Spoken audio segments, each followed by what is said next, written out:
Entering the Mayo Experience. That Mayo Experience. That Mayo Experience. That Mayo Experience. Experience.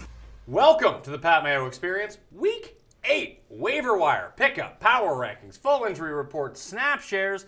We're going to take some viewer questions towards the end of the show, so you might want to save them for then, because we're just going to scroll down to the bottom of the chat and start when we start the Q&A period. You can chat amongst yourselves while it goes on. Please smash the like button. It goes a long way to help keeping these shows free and live so we can actually talk about your questions. So remember to do that. And I have the winners from last week's DK draws. The winners are of $20 DK dollars. Expect your $20 DK dollars in your DraftKings account within 1 to 3 weeks. Last week's winners were put in yesterday, I think. So sorry you couldn't get in last week. You got it for this week, though. We got Caretaker 117, M. Cooch, DX Filler, Dale Grissom, Man Diesel 025, Marky 69. That's fantastic, man.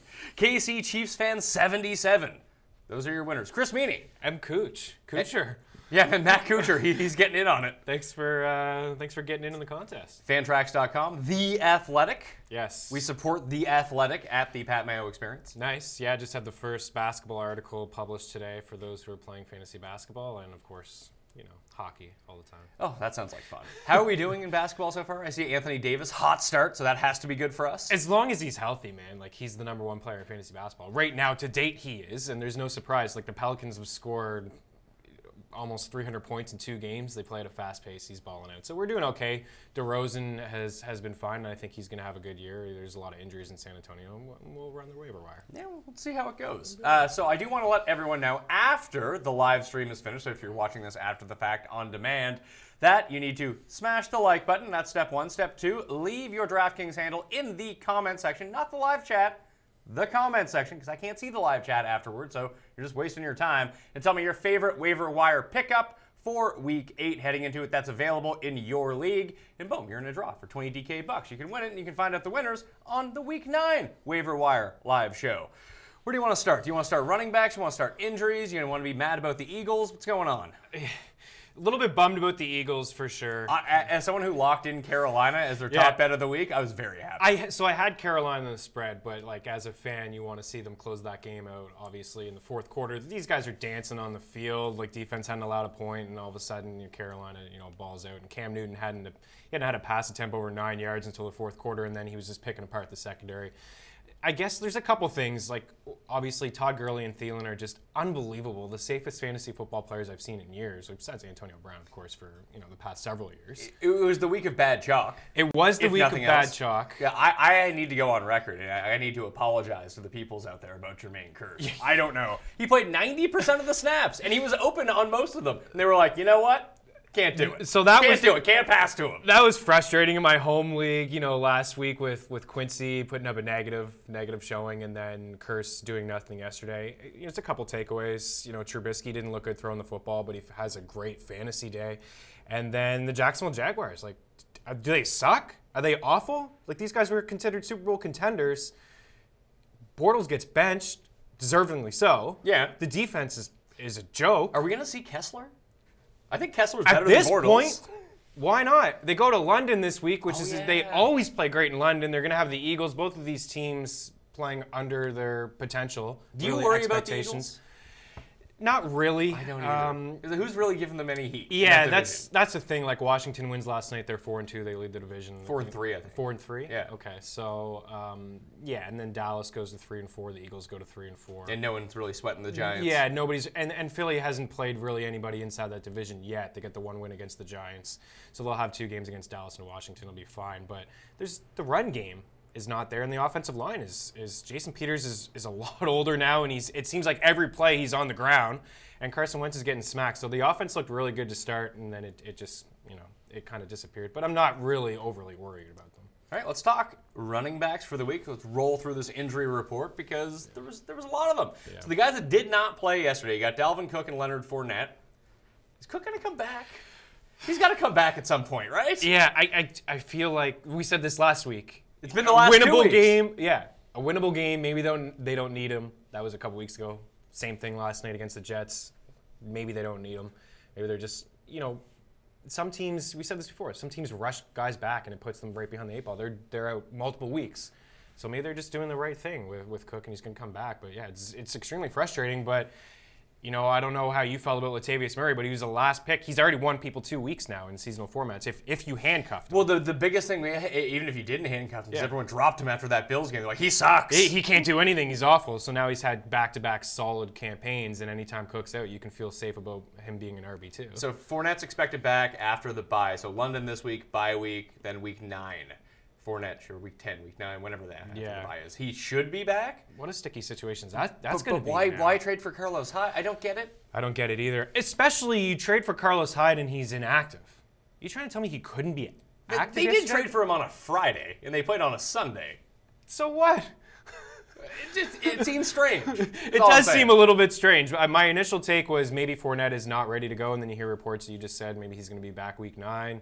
Week 8, maybe he's going to be able to play. And what does it do for Carlos Hyde? Like, it's not great.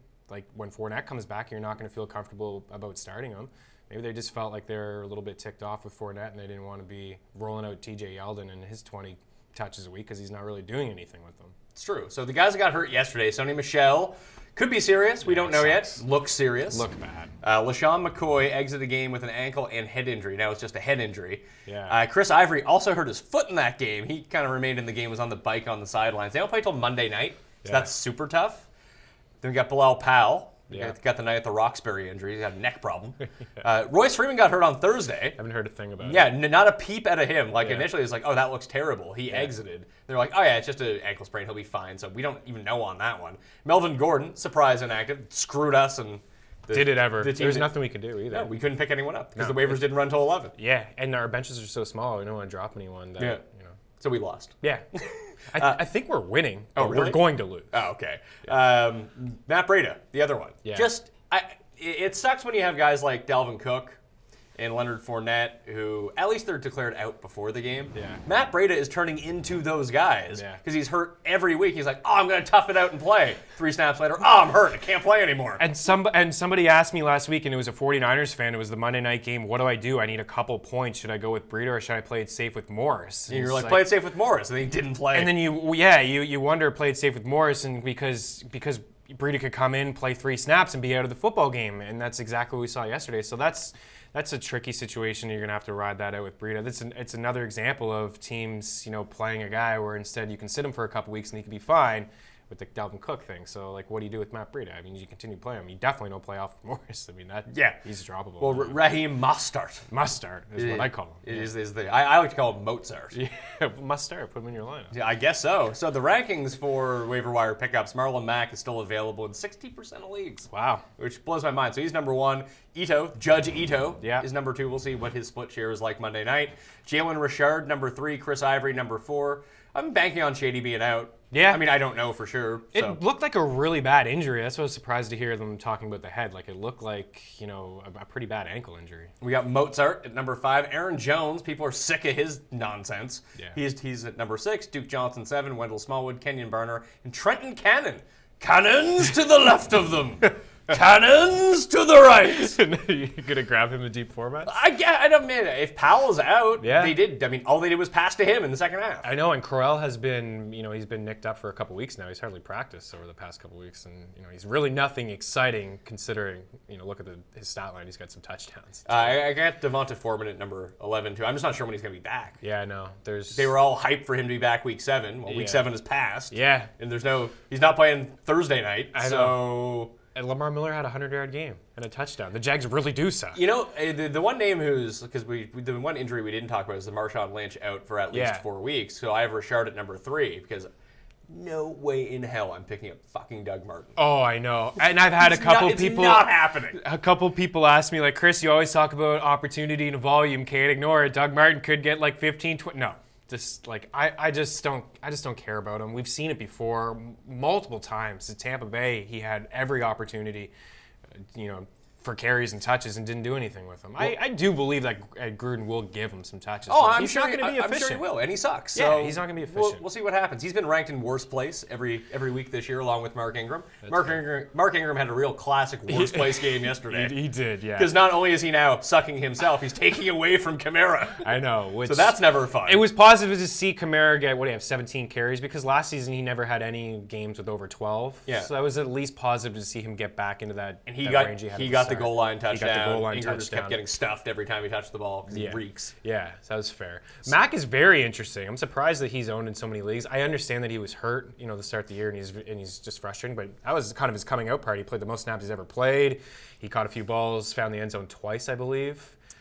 The positive is that he can catch, right? Like, Andrew Luck is still throwing the football a ton. That's the thing. He's going to remain on the field where before it was just, hey, let's take Wilkins off, let's take Turbin off, Naheem Hines, you're going to be on the field but this is the best game Mac's going to have all year. So let's pump the brake. Now he's startable. Yeah, exactly. He's startable. Let's not pretend like he's a running back one. No, he's definitely not. But he's somebody that you can feel good about starting at least, and in the RB2 or flex. So the breakdown yesterday between their snaps. If you want to see the full snap shares, go to the description or go to dkplaybook.com. My waiver wire article is up there right now, or my Facebook page actually has the printout of all the snap shares that people want to kind of follow along. Two guys played 100% of the snaps yesterday. Yeah. Zeke played 100% of the snaps, didn't do him any good. No. Christian McCaffrey played 100% of the snaps, didn't do him any good. Nah, he didn't do a whole lot. That was a tough matchup against the Eagles, but I was kind of in on McCaffrey this past week. The Eagles have struggled against running backs who can catch. I mean, obviously Barkley is a beast, but he had 9 grabs. A couple weeks ago, the Titans' backs combined for 11 catches. The thing is, they're committed to throwing to Barkley regardless. With Zeke, it seems like one week they want to throw to him, the next week they're like, you can't catch. We're not going to throw to you anymore. The Zeke thing was surprising. He's had monster games against Washington before, and I'm not surprised to hear he played 100% of the snaps. Like him and McCaffrey and Connor, who was on a bye, they're always at the top in the snap count. The percentages are like over 90%, the average. So they're both going to continue to get play. But McCaffrey, before we came on, we talked about this, getting a lot of offers for McCaffrey. And as a McCaffrey owner, I'm a little bit frustrated myself. You said you almost swapped him straight up for James White. I almost swapped him. Yeah, and James White every week, like he's leading backs and targets now. He's basically a wide receiver 1 for his team. He's catching balls, and I need a wideout. So I'm like thinking about that, but I'm being patient with McCaffrey, especially this week. I expect another stinker against Baltimore. It's not a great matchup. You can catch passes against Baltimore. You can. I mean, just don't run him. Throw him the ball 14 times. And that's what's probably going to happen because they're a really hard team to run on. But the schedule gets really. He's going to have Atlanta, I think, twice. Atlanta twice or Tampa once. twice? It's Tampa twice, Atlanta the once. Saints in there, week 15. So here's where we go. We go Baltimore this week. That sucks. Yeah. They eventually have a bye in here somewhere too, I think. But they already already had their bye week. That's right. So they go Tampa, Pittsburgh, Detroit. Yep. Three primo matchups. Yep. Seahawks after that, which is like a neutral matchup. Yeah. Maybe, it's not awful. It's not awful. It's not great. It's Yeah. not awful. Yeah. Seattle's like kind of sneaky. Yeah, good. their defense has been fine. I think they're like 7th in DVOA. Yeah. Which is kind of creepy. I know. We have, after coming out of that, so the end of the season, we got the Bucks, the Browns, the Saints, the Falcons. I mean, the Bucks and even the Saints and the Falcons, like that's prime time. Your fantasy playoffs are Browns, Saints, Falcons for Christian McCaffrey. And it's great. The problem is he's never going to score touchdowns. I know. And at the start of the season, I was just a little surprised if that Cam would call his own number. Maybe they roll in C.J. Anderson, on the 1 or the 5 or whatever it was, and it wasn't. It was McCaffrey. But you're right. They throw the ball, and it's just Cam. Yesterday was the same thing. Like Cam calls his own number at the 10, he runs it in, he gets stuffed, and then he calls his own number again, or he tosses it to Olsen for the touchdown. But I think he's a decent buy low. I understand why people would be frustrated with him, though. I am. Are you in on Rocket Richard? Yeah, absolutely. I love Rocket Richard. Absolutely. It's all happening for me. It's a great call by you. I immediately grabbed him when I heard the Lynch news and not Martin. Even in a standard league, I don't care. The Raiders suck, and I understand his value is going to be capped in standard leagues, but I think heading into last week, he was top 5 in targets and catches. The Raiders blow. Yeah. And he's going to be throwing the ball a ton. And Amari Cooper, who knows if he's going to get traded? Who knows if he's even going to return? There's probably a pretty good chance that Gruden deals him. I totally forgot he was hurt. Yeah, I guess he's dealing with the concussion. And rib injuries. Yeah, still hasn't hurt anything. Seth Roberts is still hurt from that front, too. Yeah. Apparently Dallas are doing their due diligence on Amari Cooper. I mean, why? You should buy low on. I still think he's a good wide receiver in a crappy situation. I mean, I don't know if he can handle top coverage. I don't even know if I would trade a first-round pick for him. Yeah, you're not trading a first-round pick. But, you could potentially, What does Miami want, a second or a third for Parker? No, they want a third for Devontae Parker. That's You're not getting that. happening. I would give up a third for Amari Cooper. Like, I'm sure Oakland wants to get a little bit something more for him, but I think there's some upside there. You can return value for a third-round pick. Changes team. But, like, the bottom line, if he goes away, it's more targets for Richard. It's more targets more for work. Richard. Jordy Nelson, who's also in worse place because he reeks too. Yeah. Oakland just has a collection of really crappy players. They're awful. They're pathetic. They're such a bad team, and Gruden gets up there and talks, no, we're not tanking. Like, we're not. Tank. I get it. You're not Go tank. Yeah. I mean, it doesn't matter. Like, they're awful. Yeah, anyways. you They're try gonna your lose. best. You try your best. Well, maybe You're that's still what gonna lose. maybe they're secretly tanking. He just doesn't want to say it. You know what? I wouldn't be surprised. He takes over that roster. He's got an aging Marshawn Lynch. He's got a mediocre quarterback and no defense. I don't really fully blame him for trading Mac. Like, what's the point of even having him? Fair enough. I mean, you should have got rid of Carr too, because Yeah, absolutely, people you would should. have taken Carr. Mac is better than Carr. He's more valuable to your team. Like, you need a good quarterback, not a crappy quarterback, Yeah. and that's what Derek Carr is. He's hurt too. Yeah, he is. It's really bad news for Oakland's Oakland. awful. Just continue to pick on him. So, what do we do with the New England backfield? If Michelle's actually out, Kenyon Barner's the next man up, but it's not going to be him. Who's it going to be, though? Gillisley? Maybe not, man. Gillisley has been inactive. Barner's been active. I know, but they had Michelle. And Yeah. that's what Gillisley is there to do, the same role as Michelle Yeah. plays. Like, if we don't know about the Michelle stuff, like it doesn't come out today, he has like a blown out knee, or it comes out like he's fine, whatever it is. Yeah. Like, I have Barner at, where do I have him? I have number 9 because he's active and on the roster. Like, he's worth adding, I think. But Yeah. I think you can get Mike Gillisley for nothing right You now. could- And just hope, if it comes out on Wednesday Yeah. that Sony Michelle's hurt, Yeah. you're going to see him active. Yeah, you will. They'll have to have him active. And now I can't vouch for if he's going to be good or not, but I'm going to say he's not, but he's better than Barner. He will be used more than Barner will. Because Yeah. he'll run between the tackles, and like even yesterday, they were letting James White run between the tackles I know. before they were letting Barner run between the tackles. And that's not what they want. Like, they don't want White leads the league in targets among backs now. Like, he's not that type of back. So definitely Gillisley would be active, and there is some value to be had with a New England running back who's going to get those red zone opportunities. I mean, White leads the team in red zone targets, but it was Michelle who was second overall in the NFL in red zone rushing attempts. And think about, he wasn't even really with the team in preseason. He was missed week hurt, 1. missed week 1, didn't really get acclimated in the offense until week 3. So a few guys, I'm not in on Gillisley. That's tough. I hate Gillisley too, but And 14-team, if you need a running once back. you whittle down this offense, so there's only so many running backs to be had, and we kind of saw this. As soon as Burkhead went out, it was very concentrated with Michelle and White. They both had defined roles, which is something we're not used to seeing in the Patriots' backfield. Now they just have no one. They have James White and Kenny Barner's a special teams player. He is, yeah. He's like a poor man's James White is essentially what he is. You're plenty familiar with Kenyon Barner. Yeah, I am, for sure, with the Eagles. So with Gillisley, you could probably pencil him in for like 15 carries a game. He probably gets the red zone work. He should. Yeah, he should get the red zone work. So, I mean, it's definitely something to keep an eye on. They've had some bad luck. So, like, who is Jeremy Hill? I know whatever, but he was hurt. Rex Burkhead, now Michelle. Yeah. They've had some.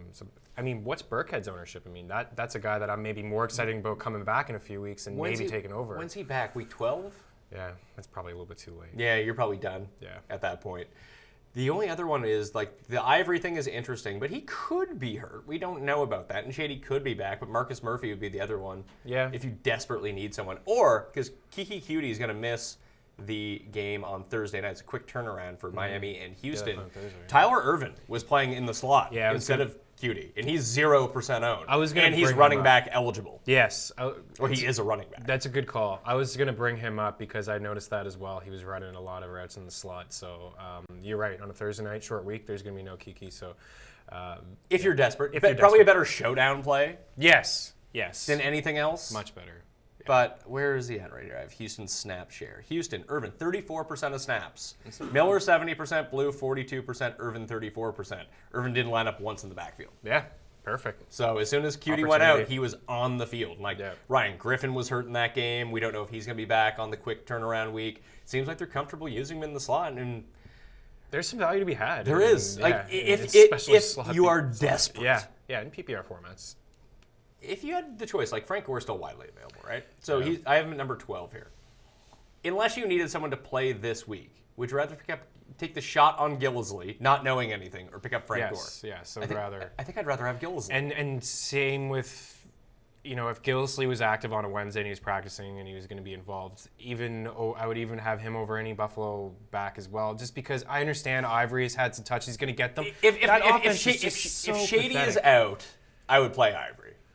Yeah, there's one game where Ivory was like second or third in touches and carries when Shady was out. I think that was Minnesota. Yeah. The game they won. Yeah. It's just that offense. I understand it. You can't ignore volume and touches, but if you're looking for an upside play and just somebody falling into the end zone, it's not going to be Ivory. No, they don't get goals. They cannot move the football at all. It's probably the worst offense I've ever seen. Handcuffs, because now's the time of year when you start looking at handcuffs, starting loading these guys up. We've seen, if people were just like, oh yeah, this is why you hold Nick Chubb all year. It's like, this is not why you hold Nick Chubb all year. If we were waiting for a Carlos Hyde trade, like come on. That's too bad. Where do you think he ranks the rest of the season? I think he's 100% an RB2. I would put him in that top 15 range. I think if you have Chubb, you have yourself like a potential candidate who's going to help you win a fantasy championship. I really do buy into. And the thing is, yesterday he played 55, I think it was, Tampa, Cleveland, 66% of the snaps, and Duke Johnson played 51. They were playing on the field together. Yeah. I don't quite understand why Duke Johnson wasn't utilized more in the passing game. I know. Thought that was strange, but I still think he's a fine pickup. Oh yeah, for sure. He's widely available, but he's a PPR only type of guy. Yeah, and Chubb doesn't catch passes. He doesn't catch passes. He's going to be the goal line back now. I thought potentially he could just be the goal line back with Carlos Hyde there. That wasn't the case, but now we saw it yesterday. Obviously, he's the goal line back. He can get a touchdown. What do you have, 80 yards on 15, 18 carries? Yep. So, yeah, I think you have yourself, I don't want to go as far as an RB1, but I think you have yourself a top 15 back. Once you get after those 12 or 13, we're talking about, Nobody. Yeah, exactly. We're talking about Philip Lindsay while Royce Freeman is playing. Exactly. Yeah. So here's Chubb's upcoming schedule. Pittsburgh. Yeah. That's a bonus. Yeah. Chiefs. Yeah. Got to feel like, unless that's a big Duke Johnson game. It could be. But either way, but still. it's good. Yeah. Atlanta. Yeah. Cincinnati. Yeah. Then he goes Texans, Panthers. Texans is a rough matchup for the run. Panthers is sort of neutral. Yeah. I mean, the Eagles can't do anything against them because the Eagles can't run the ball. They can't run the Then ball. it's Broncos, Bengals to end the year. And then Ravens, they play the Ravens again, but that's week 17. That's week 17. Perfect. So no one cares. Yeah, nobody cares. So that's not bad, really. That's a very positive schedule for a fringy, that would make him running back 15 or something like that. Exactly. That's where I have him. With the potential for more if he turns out to be really good, I think. Yeah, and I think that there is potential for him to be really good. I think they spent that high pick on him. A lot of people don't understand the trade from a Cleveland standpoint, but listen, I actually get it. I get it too. You get return for Hyde. You're probably going to cut him after the year anyway. They could get out of the contract after year one. And I guess it kind of makes sense as if Jacksonville takes themselves seriously as contenders, which they probably shouldn't. Although that division's entirely winnable by anybody right now. Even the Colts. The Colts could come back and win that. Well, the Colts still have a couple games against Jacksonville and Houston. I don't think they played one game against Houston, but And they they haven't lost. played Jacksonville. Yeah, they lost that in game, but OT. they went to overtime. Frank Reich probably regretting that now, considering Yeah. it may come down to You it play at the to very win end. the game. Fair enough. You don't play to tie the game. But they've been in almost every single game, so I can't count them out. And Jacksonville's been brutal. Jacksonville's standpoint is probably thinking they need to win these couple games with Fournette, and they want to go. But I understand from Cleveland's standpoint too. Smallwood 52% of the snaps, Clement 37% of the snaps, Adams 12% of the snaps. Sproles is gonna be back. Oh, and he's gonna play. and he's probably gonna. I don't want to say that he's going to lead the backfield every single game because Doug Peterson will continue to do this. Everyone thought Clement. Everywhere I looked, including myself, I won't lie, Clement ahead of Smallwood. And but even going into next week, opposite. it's probably still Clement ahead of Smallwood. Yeah, well, he He's gonna has get the goal- most upside. And he's probably going to get the goal. If there's going to be goal line touches to be Yeah. had, it's probably him. Yeah, and he's more physical, but yeah, Smallwood was the guy, and yeah, Sproles is going to even get red zone opportunities. We saw 'cause week one. He had red zone rushing attempts. He'll just be on the field. Yeah, we could see him this week. Maybe. Against Jacksonville. He's been out 3 or 4 weeks. I know. I think he's been out since week 2. Yeah. I would think that they rest him one more time. Yeah. Because then you get London, you get the They bye. get the bye. Then you're coming Then you're back. coming back, Then you yeah. have real It's- football to focus on. It's just a reminder that you can't trust anyone in that Philadelphia backfield. There are very few running backs you can just trust. There's a lot of committees going on. If Royce Freeman is hurt, Devontae Booker, I think, does have some value. Yeah. In PPR formats only. Yeah. Just because it's not going to be 90% Lindsay. No, Lindsey's not going to. It'll be 65% Lindsay. Yeah. Lindsay owners have to be feeling pretty good if Freeman misses some time. Oh, He could certainly take over that backfield. I'm trying to see who's Denver played this week. I think they play Kansas City. They do play Kansas City. It's just more passing attempts. That could be a very, if Freeman both, sits, that could be a very positive Booker game, though. Yeah. Because that's the only thing they use him for. You worried about Melvin Gordon?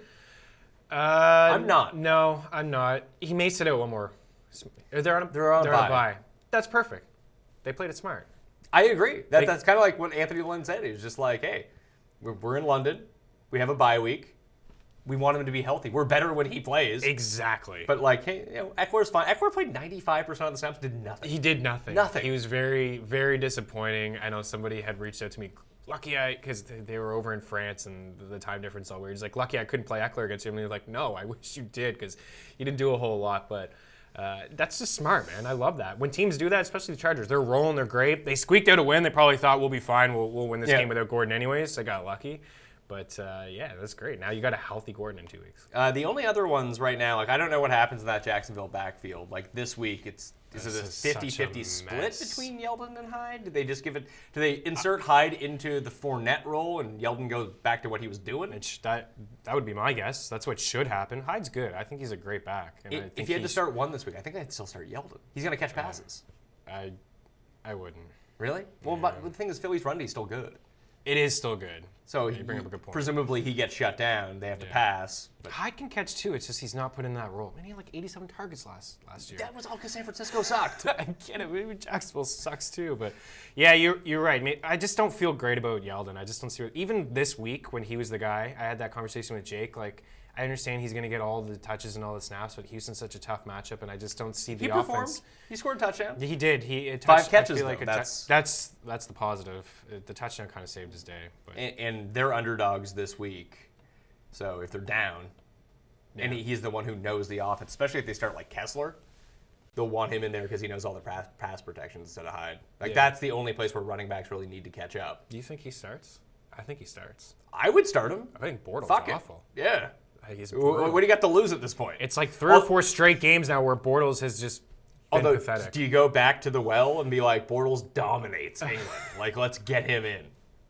That would be the only reason I would play him. I might pick Jacksonville this week just because they're in England. Yeah, I don't blame you. Wide receivers, injuries. Guys that got hurt. Kiki Cutie and Albert Wilson both got hurt. Cutie is out for the Thursday nighter. It looks like Albert Wilson will not play that didn't look great. on Thursday night either. Kenny Stills also left that game with a leg injury, which was like underreported. So maybe Devontae Parker can get on the field. Well, his agent called out the organization that's always that's gonna work out well. Yeah, you're saying that I'm not hurt, or you're saying that my client's not hurt. He's practicing full all week, and then you're not playing him. The trade deadline is next week, so it's like 8 days away. He could be on the move. Marquise Goodwin exited briefly with a leg injury. He did return to the game. Torrey Smith got hurt towards the end of the game for the Panthers. He stayed in, though. He was good. He had the revenge against Philly. He had the big catch at the end of the game on 4th down that put them in the spot. Cooper Kupp, Jamison Crowder, P. Rich, Rashard Higgins. Higgins could be back this week. Ryan Grant, Dante Pettis all missed the week. Tavon Austin missed the week too, but Dallas is on bye, so he should be back after that with a groin injury. Washington's in a really tough spot. Like, no Chris Thompson catching balls. I don't understand the Thompson thing. He practiced all week. And then they were like, yeah, you're out again. It's like, what? And then finally, stupid Bibbs got a touchdown. I know, Bibbs, yeah. That pissed me off. It was, the first 3 quarters of yesterday, it's funny. People always brag, like, the DraftKings sharps. Yes. That no one loses at basketball, according to them. Like, everyone just wins at basketball. They all print money. Yesterday, it was somehow everyone lost money playing DraftKings. Yeah. I did. I lost 50-50s with playing Gurley and Thielen. I don't even play cash games. Screw it. Cash games are fun. You're right. They're not because of bankroll, because you don't get that payout. It's a bankroll thing. Like, if I was playing like $5K a week on DraftKings, which I'm not, I would play cash games. Yeah. But if I'm going to play like $200 a week, I'm going to take some shots in the millie. I love the $9 contest. That's a sweet contest. Yes. Great payout structure. I get some thrill out of playing some big head-to-heads.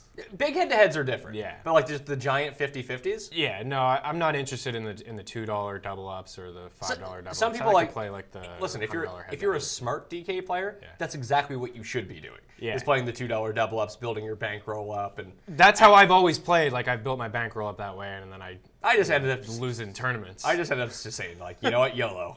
Like, Well, let's- Zeke killed me yesterday. Like Thielen and Gurley, obviously, they balled out. Gurley was so expensive, but Zeke was killer. Paying up for him on a Sunday slate that had so many big names out of it. The only thing I got right was I used 100% Gurley. I played 12 lineups. He was an all. He was like 90% owned. And I did put Jermaine Curse into 8 of 12. I mean, how could you not? Was it $4,100? Yeah. I was like free square. Yeah. Curse is gonna get a bunch of targets. At least he'll be down. He'll be passing the football. Yeah, it'd be perfect. Yeah, there's lines nothing- up perfectly. Oh, you know what? Minnesota can't cover slot receivers. Can't do it. And they kept going to Robbie Anderson on they a didn't Xavier even cover Rhodes. him. I know. It was wild to me. Darnold, he spread it around yesterday, except for Curse. But back to Washington, like Paul Richardson, like where are these guys like Richardson, Crowder, Thompson? You think Josh Doxson's going to step up? Nope. This guy hasn't had a game over 4 catches in his career. They used Never a 100-yard game either. they used Michael Floyd yesterday. Right. Like, Michael Floyd. They had Brian Quick on their roster. what a bust Doxson is. Like, how can he not figure it out? I don't know. I don't get what's up with him. So the rankings this week for wide receiver.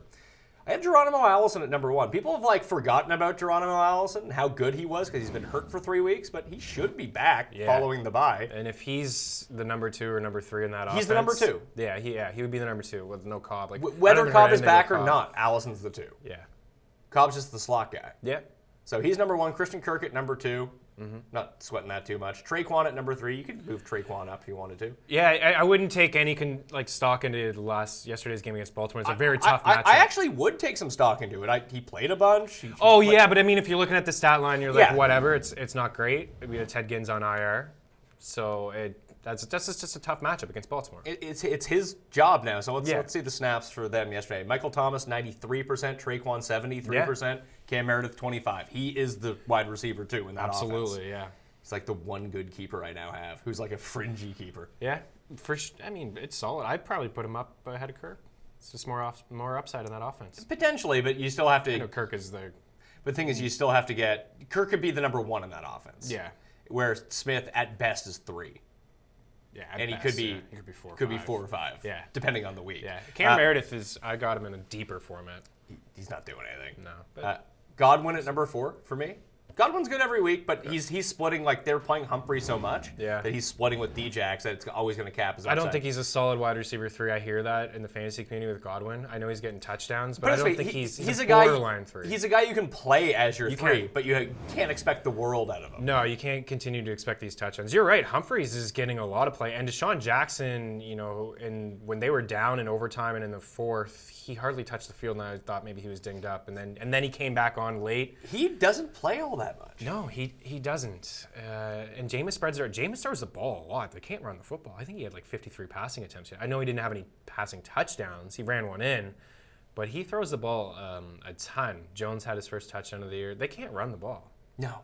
Barber had a touchdown called back. Yeah. That was incredibly tilting for Paul behind the camera. I was in on Barber too. I liked the matchup against Cleveland. They had a lot of yards per carry. Let's see. Godwin played 69% of the snaps. Humphrey played 60% of the snaps. Deshaun Jackson played 45% of the snaps. That's what I mean. I noticed in crunch time, he's just not on the field. And then even Brait played way more than he normally does. He played 41, and this Anthony Auclair blocking tight end played 23% of the snap. They're playing 20 guys on offense at all times. Yeah. So it's tough. So after him, I kept Curse at number 5. I still think Curse is going to be fine. People will drop him. Agreed. I think you should pick him up. Grab him if I see him. I was probably a bit too excited for Jermaine Curse. Yeah. Especially when he's on the Curse Jets. I don't know if he'd touch my starting lineup now going forward, but I would have him. I wouldn't drop him.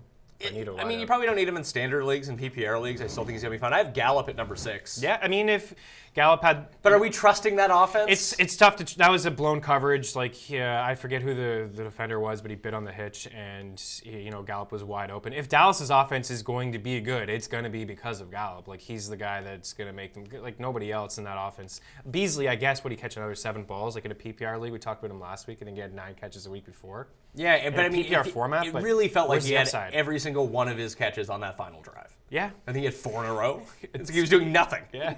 I mean, they all count, obviously. They all count. There's some garbage time in there. But, yeah, Dak didn't look... After Dak is at home against Jacksonville, looks awesome, and then he looks pathetic. Of course. I don't want anything to do with that offense, really, besides Zeke. And that's it. Yeah, Dak sparingly on DraftKings. Yeah. When no one is using... Like, people use Dak yesterday. When people are not using Dak, play Dak. Yeah, when everybody's out on him, there's some upside, a decent floor with the rushing yards. But you could put one in. So I have Gallup at 6, Terrell Williams at 7, Mike Williams at 8. All 3 of those guys are on bye this week, so they're not priority pickups. That's why they're down on the list. Is Tyrell Williams like a real thing? I wrote him up as a bust because this past week because he's not. I just like what he got 3-4 targets, 3 catches. But the first play of the game, boom, and that's what it is. He has that upside with some of these wide receivers that we like. That big boomer bust. Talk about Goodwin. What did Goodwin do yesterday? Nothing. What did he do the week before? He was awesome. I just don't like Goodwin. Right. But you can put them in the same kind of category as guys who will blow up for you one week in a standard format and put up a donut another week. It is what it is. The only difference between the two is Tyrell Williams as opposed to like Marquise Goodwin is when Rivers is throwing you the ball, you might catch some of these deep ones as opposed to Marquise Goodwin. Yeah, fair. Tyrell Williams a couple years ago had a 1,000-yard season. He had 7 or 8 touchdowns. But he's fine. It felt like, is Keenan Allen just written out of this offense? Or is this going to be one of these things where we look back at this mid-stretch of the season and we see weeks 13, 14, when the Chargers are like, they need to win these, like, obviously they need to win. Yeah. But when they start getting into, like, division matchups, tough matchups, and they need first downs, is it not just, we're not bombing it to Tyrell Williams anymore. We're throwing it to Keenan Allen. Yeah, I think that's probably what it is. He's had a couple tough matchups over the past couple weeks. Like, the Titans are not a great matchup. Like, they're pretty good defensively, especially in their secondary. But Tyrell Williams, I think he could be picked up for free because of the bye. But just know, like, you're going to have those games where he just doesn't do anything. Yeah. It's really Allen. I don't think there's any priority pickup here. Like, if you're a Traquan Smith guy because you want a piece of that Saints offense, I get it. I think I would rather have Allison, though. Allison would be, because he was dropped so much. I would, too. And we've already seen some pretty big games from him so far. Yeah, and listen, when he's on the field, Aaron Rodgers uses Jimmy Graham and Devontae Adams less in the red zone, and they use Allison in the red zone. Yeah, Rodgers loves to throw the ball in the red zone. Yeah, they don't run. It's it's the Aaron Jones conundrum. Like, we saw this yesterday, too, with the Carry-On Johnson thing. Like, people were freaking out, just like, why is LeGarrette Blount getting the ball near the goal line? It's like, it's because LeGarrette Blount gets the ball near the goal line. It happens there. Carry-On Johnson got a shot from, like, the 4-yard line. He didn't get in, and people are, got to give him the ball again. It's like, Blount might be the best goal line back in football. Like, what do you expect? Like, they do the same thing every week, except you seem to think it's going to change. No, it's not going to change, and that's what they told him when they signed him. Like, listen, we are going to draft a running back this year. We're going to use you, and especially in the red zone. I mean, they used him in New England that way. Right, New England's defensive coach is the coach of Detroit. They're using him, and he's used that way in Philly last year. And I don't even think it's all that smart to use a gigantic guy near the goal line. He's just good at it. That's what I mean. I've always thought smaller players would be better around the goal line. Yeah. Like, LT was the best goal line back ever. He just run into a pile and pop out the other side. I know. And that's what Tennessee's problem is. When they bring in Derrick Henry, everybody knows. Like, well, here's the big thing about Derrick Henry, and we saw this yesterday. 4th and 2, or 4th and 1. Yeah. And then you have the 2-point conversion. Who's not on the field? Yeah. Derrick Henry. What's the point of having him on the team? Right. If that's the one thing he's there to do, and you're not letting him do it because you're giving away your hand. Yeah. If you put him on the field, he scored a touchdown yesterday. Trade him for peanuts. Absolutely, yeah. If you can get anything for him, Kenyon Drake the same way. I had to play him as a Gordon owner, and I was like, it worked. And it worked. There's way more than I could have thought. How many points did he have? Like 10. Yeah, and with the touchdown. So I agree. I thought that was okay. Great, you're going for it. Whatever. Vrabel has. I like it. I like it.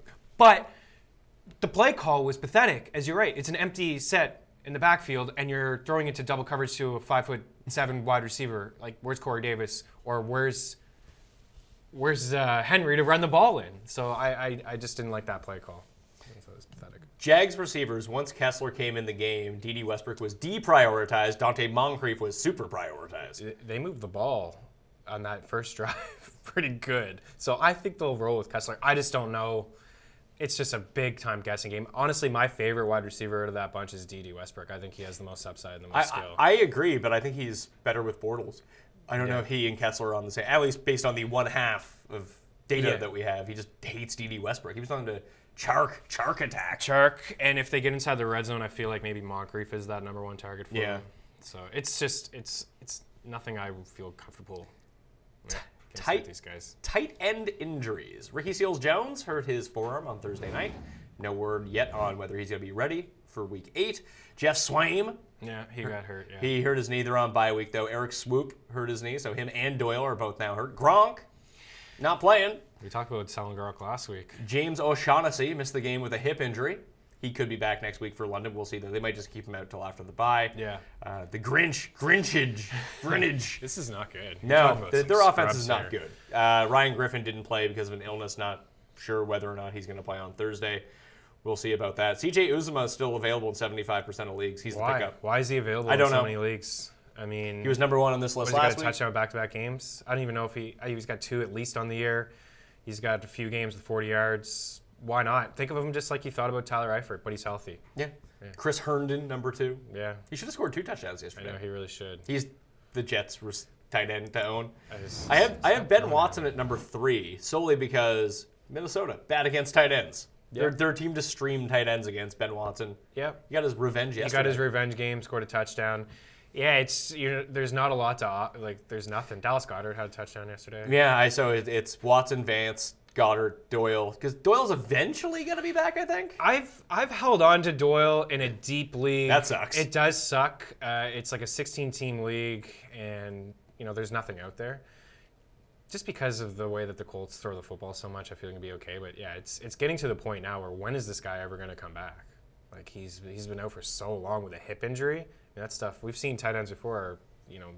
That lingers and they're just done all of a sudden for the year. And they seem to have like 48 tight ends. So like Swoop gets hurt, they have some guy with like 5 names who comes on the field. Yeah. Who the hell is this guy? Yeah, Ty coming back really put a damper on Eric Ebron a little bit. But no one in that offense had like Chester Rogers led the team in receiving. It was 40 yards. Yeah. When you play the Bills are such a weird team to play against because you can put up points on them. Yeah. But they like turn the ball over on their own 20. It's like, oh, okay. I know. Well, Luck had a good day, but he didn't have a lot of yards, right? Yeah, it was touchdowns. 100% touchdown based. Yeah. Which is really tough to bank on. It's so tough to bank on, yeah. That was just a game script where they didn't need to throw the ball as much. There'll be other games where they'll be throwing the ball like 40-plus times. That's why Gillisley is interesting this week if Sony Michel is actually here because they get the Bills. Yeah. But it's a Monday night game, so you're not going to know. There's there's 2 injuries tied up in that Monday night game. You got Ivory, you got Shady, and you have Sony Michel, all injury pieces that open up other people that you could play, but they're going to wait it out, and that's never fun. And if you think the Patriots are going to leak anything, you're wrong. You're going to be left in the dark. It's going to be clueless. Yeah, that's not good. It's not great at all. I understand again the upside. There's some value to be had for New England running back, especially going to get those red zone opportunities. But yeah, quarterback streams for the week. We got Mitch Trubisky, number 1 against the Jets at home. Case Keenum at Kansas City. Did not work out last time. No, it didn't. Maybe it can work out this time. Who knows? Baker Mayfield at Pittsburgh. Derek Carr at home against Indy. CJ Beathard at Arizona. Yeah. Alex Smith at the Giants. Josh Allen against New England if he can play. Yeah, I don't know. I think that's you're really hurting if you're. I playing like Trubisky. I mean, I played Trubisky last week ahead of Watson. Top 5 last 3 weeks. Yeah, I mean, it's the rushing ability. I talked about him before on this show before the season started. I was interested in him because of the rushing ability. Again, he still makes bonehead throws. He's still missing some guys. But that touchdown run I thought was fantastic. And he had a couple other runs where he had some stutter steps in there where it looked like he was going to go out of bounds, and he just juked a couple guys and continued to run. So the offense is great. Yeah, I can get behind Trubisky as a borderline QB1. I honestly can. Okay. Yeah. Defenses for the week. Who do we got here? New England at Buffalo. Yep. The Colts were awesome last week. It was like almost 20 points. They almost scored a touchdown. Yeah. I know. I got Arizona against San Francisco. Worked out against San Francisco last time. This time they're back at home. Everyone's like off Arizona now. Yeah. They had 10 days off. They still have a good pass rush. Yeah. Would have Beathard get sacked like 9 times yesterday? Yeah, he's bad. And the Rams haven't been sacking people. No. And that's been surprising. And again, Jacksonville's defense has been surprising. Not getting after the quarterback. Detroit at home against Seattle. That's just a high sack game. I liked Detroit's defense yesterday because of the sack base that they would provide. Mm-hmm. They sacked Brock 4 times, but that was it. They scored 4 points. Yeah. Sucked. You mentioned Brock, and you're going to continue with quarterbacks. No. But because of all these injuries, do you have any interest in Amendola in a PPR league, or just whatever? Maybe more catches in the backfield for Drake. Because who do they have now, right? We just mentioned maybe Parker's going to be active now. He has been active. They just don't use him. Well, maybe he's going to play, right? Wilson goes down and Jakeem Grant. Yeah, we're talking about all these scrubs who only get 2 to 5 targets a game. I think you hit on it. They're just scrubs. Yeah. Amendola caught the touchdown yesterday, right? Yeah. So he doesn't have a 100-yard game. He only has value in PPR formats. I like him. If they trade Parker. I like Amendola. They're such a low-paced team as well that they don't pile up the volume that you would want to see for a lot of these guys. I know. I'd rather just have Godwin. Yeah. And Gore, you could have played Gore and thought, it's a good matchup. Maybe he'll fall in. He was bad. Of course he was. Of course he was. Brutal, yeah. Who else? Kansas City at home against Denver. Kansas City scored defensive touchdowns 2 of the past 3 weeks. Yeah, they've looked much better over the past couple weeks. Yes, they're not good. No. But they put you in such a negative game script that all you can do is pass against them. Yeah. And the more your teams can pass against your defense, you give up points, but you get the opportunity for pick sixes and sacks. And if sacks, you put pressure on. They're going to be healthier this week too against Denver, and Denver's O-line is banged up, so I don't hate them. Mm-hmm. Washington at the Giants because the Giants. Yeah. Pittsburgh against Cleveland because Cleveland. Yeah. San Francisco at Arizona because Arizona. Josh Rosen could be hurt. Who knows? Oh my goodness, Rosen! I forgot all about that. Toe injury. Apparently he's going to play. But man, he looked awful, and the shots that he took, I'm surprised that he stuck it out as long as he did. There was no reason to have him in the game. No reason. I know Bradford was inactive. You need to start thinking about maybe just putting Rosen on the bench if you're playing Glennon like that. Yeah, I'm serious. The team is awful, and where are you going to go with playing Rosen, especially if he's going to continue to take those shots? It's an issue. All right. Before people can, I'll say start loading in your questions here very briefly. Got some spreads for you. Early spreads. Anything come up here that piques your fancy? I should let people know that the odds and lines are subject to change. See website for actual odds. If you or someone you know has a gambling problem and wants help, call 1-800-GAMBLER. Gambler. Nice. 1-800-GAMBLER. Right. Giants-Falcons tonight, 3.5. I believe this was 5.5 to open the week. Everyone's on. Every single week, sharp money comes in on the Giants. Yeah. Every single week, the Giants don't cover. It actually opened, I think, at 6.5. I grabbed the 5. I just in our pick show, I grabbed the 5.5 with Atlanta. Just screw it. I like the over in this game though, and the over is down. It's 52.5 right now. Yeah, that's a play for me. Is the over at 52.5? Yeah, I like Atlanta on the over too, but I did grab the Giants when it was 6.5. You can try to middle now. Yeah, I know. I every time I think the Giants are going to stay close, they don't. And then when I think, they went into Carolina, that one game I thought they should have won, I was like, oh, maybe this team's going to turn it around. And then Philly didn't look like there was any effort. And now, Eli Manning, this is going to be a matchup where he should be able to have a successful day, and I have zero confidence that he will. Well, that's the reason that I like the over so much, that both these teams have 0 pass rush, bottom 5 in terms of adjusted sack rate per DVOA, that it's going to be a clean pocket for Ryan. They're going to score points, and if Eli just has a second to throw the ball, he can utilize everyone. Atlanta's defense is Barkley bad. should be able to have a day as well. Agreed. Yeah. Thursday night, Texans are 7-point favorites at home against the Dolphins. Texans won 4 in a row. They have. Deshaun Watson is still dealing with. He has a lung injury. Yes. Apparently, he's going to be he'll be fine enough to fly to Denver in a few weeks, because that was a thing. They were like, well. I'm slightly concerned, but 4 in a row. They finally covered a spread. That was nice. They finally covered a spread, which was that was a positive. And Deshaun Watson actually didn't throw a pick. He had thrown a pick in every single game leading up to last week. Yeah, I don't know. I think that's a little high. I just hate the Dolphins. I do too. You know what? Much. We just talked about all their injuries. They're so too. bad. Yeah, they are bad, and they can't run on Houston.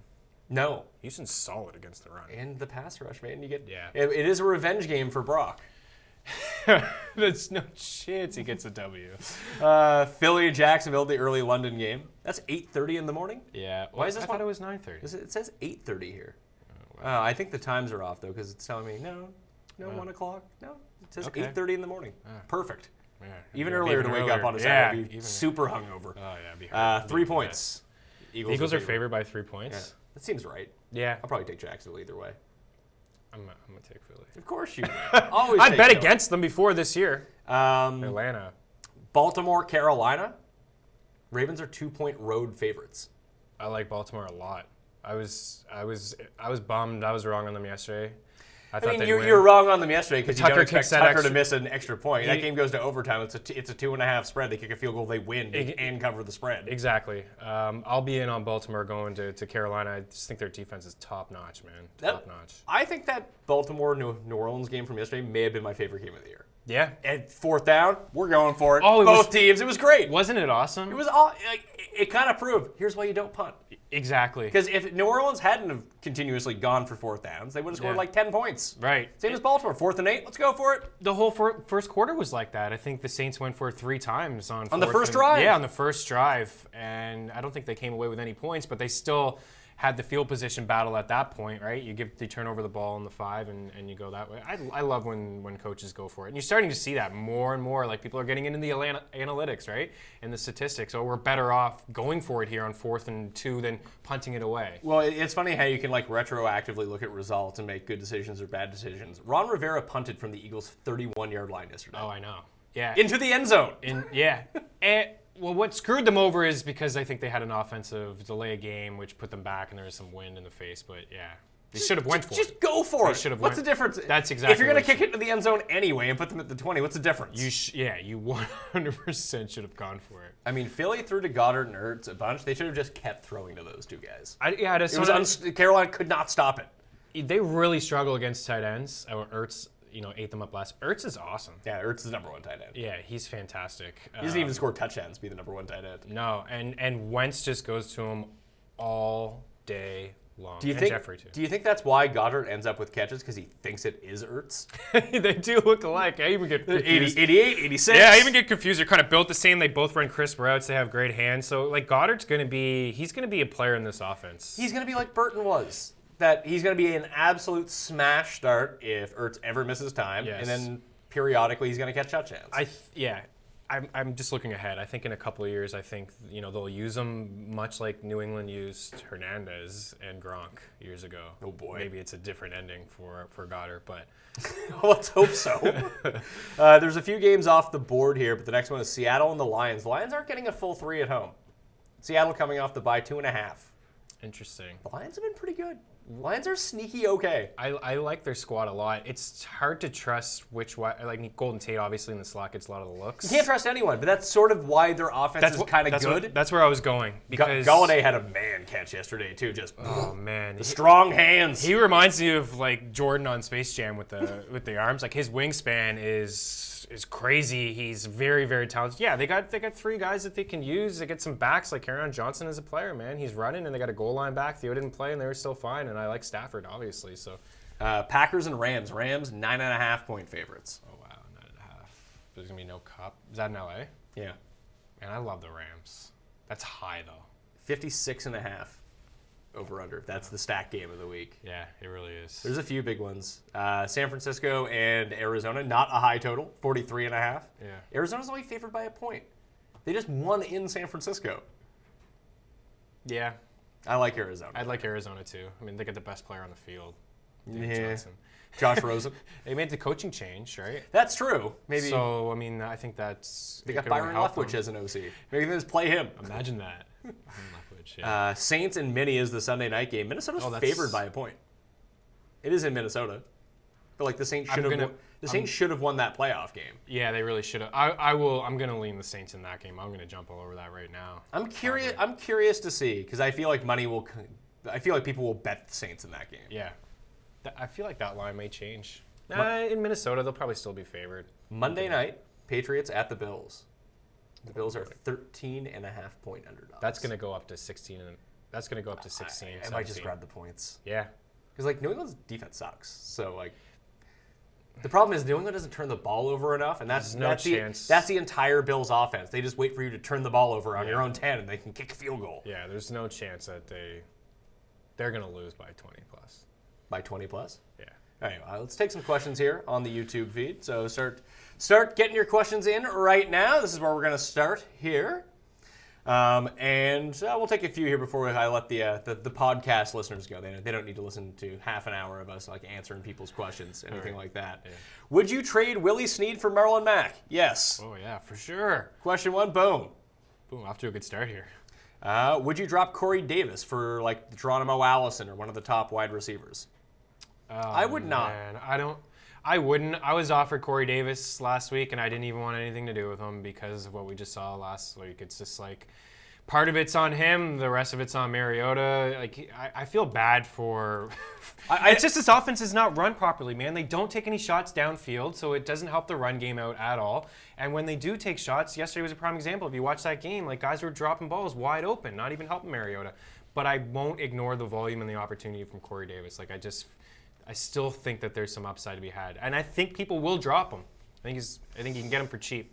Yeah, you don't need to trade for him. Don't need to trade for him. I mean, I could see swapping out Allison for him. I could. Yeah, I mean, there's a higher ceiling just because of the offense, the way the offense is running Green Bay. I feel like I'm going to have my best rankings week of the season now that Corey Davis is on bye. I can't misrank him this week. Oh man, yeah, it's frustrating. There's nothing there. Let's see. What do I do with Bell? Oh. If you have to ask that, you should probably just drop him. You keep him. Yeah, you're not going to get any value for him. You're not going to get anything for him. You just have to hope he comes back. Yeah, I mean, if you're done, then you're done. Yeah. It sucks, but it's brutal. Here's where we're at. Yeah. Let's see here. What do I do with Jacksonville defense? This same guy. This guy has terrible questions. Yeah. I don't know. Would you play him against Philly this week? I would play him. I would still play him against the Eagles. Also, this is why you don't get married to a defense. This is exactly the thing. What do we say coming into the year? There are very few things that I'm ever right about. Defenses, I'm pretty good with. Yeah. Just don't tie yourself to one. Play someone different. Even if they're a shitty defense. Yeah. Against someone like mediocre, play them instead. Well, that's like what you could play. Did anyone really think the Colts would have been a decent play? That's what I mean. Ever? The Colts, the Cardinals, the Jets. These guys have been decent streaming options all year. And if you have the Jags, it's just and you learned your lesson from drafting somebody early. Yeah. And a defense early. Just wait. Whoever has the best matchup week 1. Like this year it was Baltimore, and no one wanted Baltimore's defense for some reason, despite the fact they're the best defense in the league. Yeah. But they played the Bills week 1. It's like just draft them. Yeah. And then figure it out after that. Yeah, for sure. I have some concerns with the offensive line in Philly. That's why I would maybe roll them out. But I mean, you listed a couple already like that. They're probably better starts, like Arizona against San Fran. It's probably a better start. Probably a better start than Jacksonville. But Jacksonville gets that cachet because you own them. Yeah.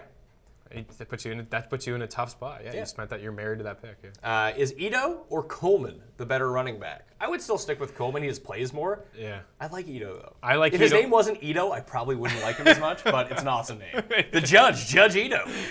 3 straight games with a rushing touchdown. He's now top 10 in the league in red zone rushing attempts. Now, heading into this week, I'm sure somebody probably passed him, but also he's going to play today.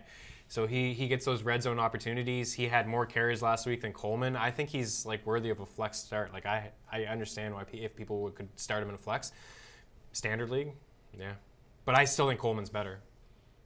Derrick Henry or Doug Martin in a standard league? Holy crap! How about you just quit? I just say screw it. Here's my money. I don't want to play this league I anymore. understand people could be in some tough spots. I'd stick it out with Henry. Yeah, not picking up Doug Martin. Yeah, no, you have to stick it out with Henry. He's the better back.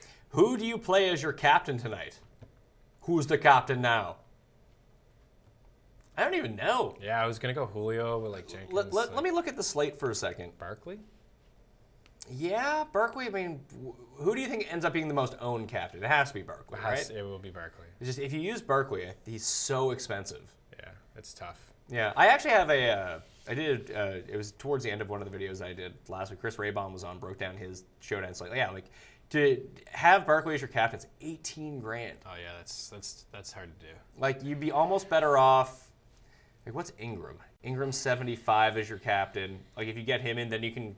If you draft Ingram, you can then squeeze in Barkley, Ryan, Eli, and still have $5,000 left.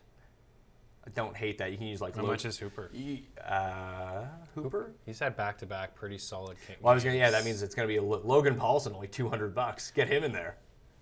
Yeah. Where is Hooper? Ito Smith's only 44. Like, you can take your shots with those guys. Hooper's 58. Yeah. Ingram is probably would be considered the contrarian play, but I think he should be fine. Like, he's sat out long enough where, he should get a full, workload. You could use Beckham as your captain, because I just feel like people won't use him. Yeah, people probably won't touch him. This is an opportunity for him. I want to see something from Beckham, and as an owner, I'd consider selling him if I had a pretty good game from him today. Yeah, it's not bad. John Brown and Nick Chubb for Beckham. I think I'd rather keep Chubb and John Brown. Absolutely. Yeah. I would too. Brown's great. Would you drop Curse for Richard? I think If you need a running back, yeah. You need a back. If you need a back, yeah, I got no problem with Yeah, and especially in PPR format. that. Let's see. What's your favorite N64 game? Oh, GoldenEye for me. Really? I hate GoldenEye. I loved it. Oh, yeah, look at this. There we go. Zelda? There we go. The first Zelda. Yeah, nice. I do enjoy Majora's Mask a ton. Yeah. I've just played this game so often. Mario Kart 2, I see you got that back there. Like, that was fun. Ken Griffey. I played a ton of Mario Golf back in the day. Yeah, Blitz.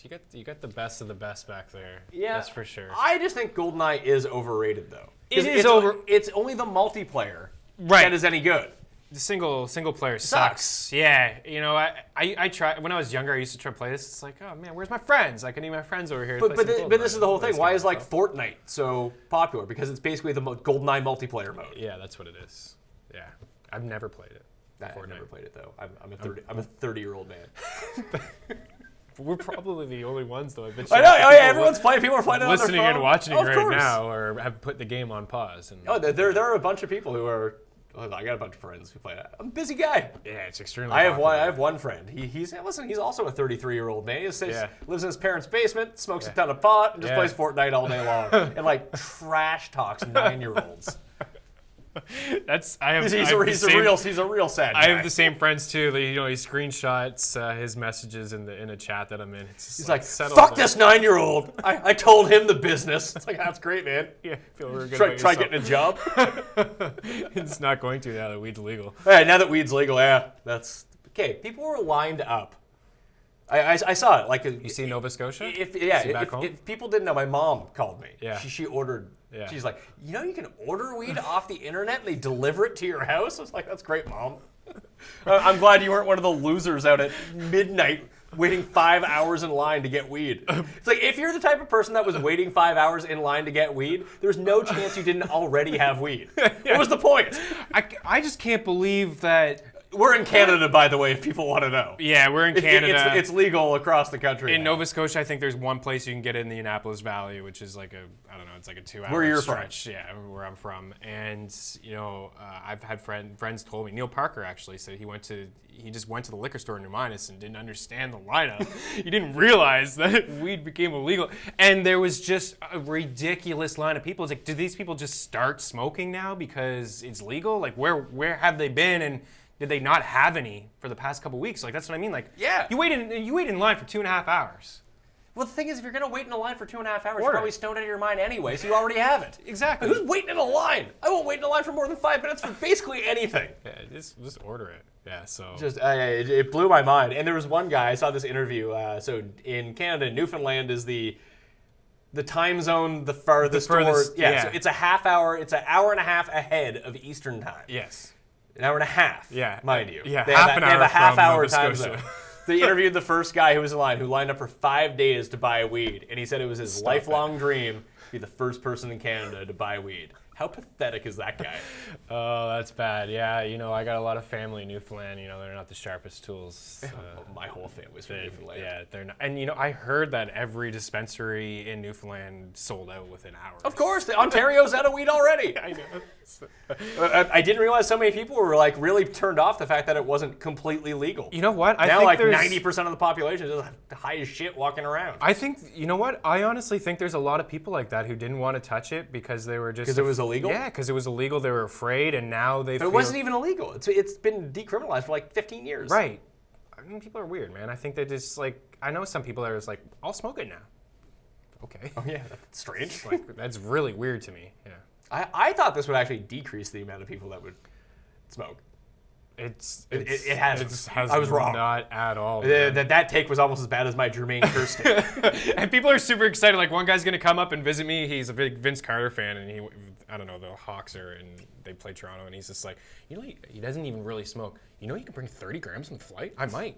What for? Just because you can. Like, people are doing it. That's nuts. All right, let's say goodbye to the audio listeners. So sub to the audio pod, iTunes, Audio Boom, Stitcher, all that fun stuff.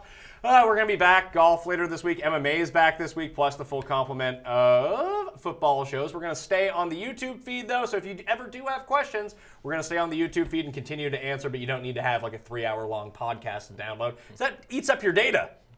You don't want to be connected to Wi-Fi in order to have to listen to it. So That's a good call. We'll catch you next time on Pat Mayo. Enter those contests. See you next time. Back to the questions. Let's see. Sony Michel, I feel hurt. Out for the season. Is he out for the season? Oh, really? Did that just... I don't know. That's what some guy in the chat... As I've come to learn, and people do this all the time, they put fake news into the chat. Yeah. I haven't seen Le'Veon Bell is a no-show on Monday. The latest news that we got on the go here. Here we go again, right? I don't see any... I haven't seen anything on Bell. I don't expect anything great, to be honest with you. I'm pretty... Neither do I, but I mean, I don't want to pretend like I know news when I don't know news. Yeah.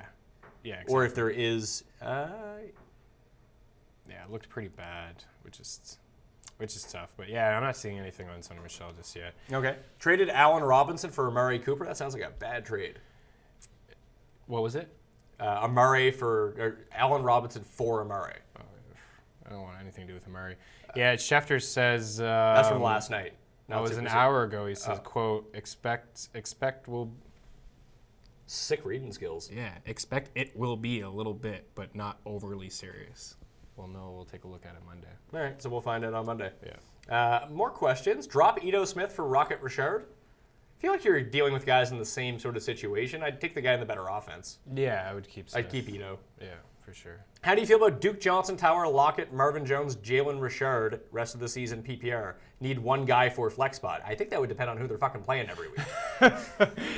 Yeah, it's all about the matchups with those guys. So just lock them in. You got to set your lineup for the rest of the year right now. Yeah, I mean, that's a tough question. You got to play the matchups, the favorable matchups. Is Kenyon Barner a good waiver wire pickup? I would suggest people go to the running back section of the show. Mm-hmm. He's someone you can pick up, but I expect Gillisley to be signed if Michelle's hurt. And if Michelle's not hurt, then Barner's useless. Yeah. If Gillisley's active, then Barner's tough. I mean, I don't think you need to spend a high priority on Barner. And some of the backs we talked about, I'd rather have. Would you add Randall Cobb or Geronimo Allison? I'd add Geronimo. Yeah. I'll lean Geronimo too. Okay. Drop Jordan Reed. Pick up Trey Burton. I mean, if Trey Burton's available in your league, you can drop whoever the hell you want because you just have a bounty of pickups to have. Yeah, for sure. Like Trey Burton is. But I would rather have Trey Burton. I would rather have Trey Burton too. Yeah, I mean, Trubisky's throwing the ball a ton to him. Yeah.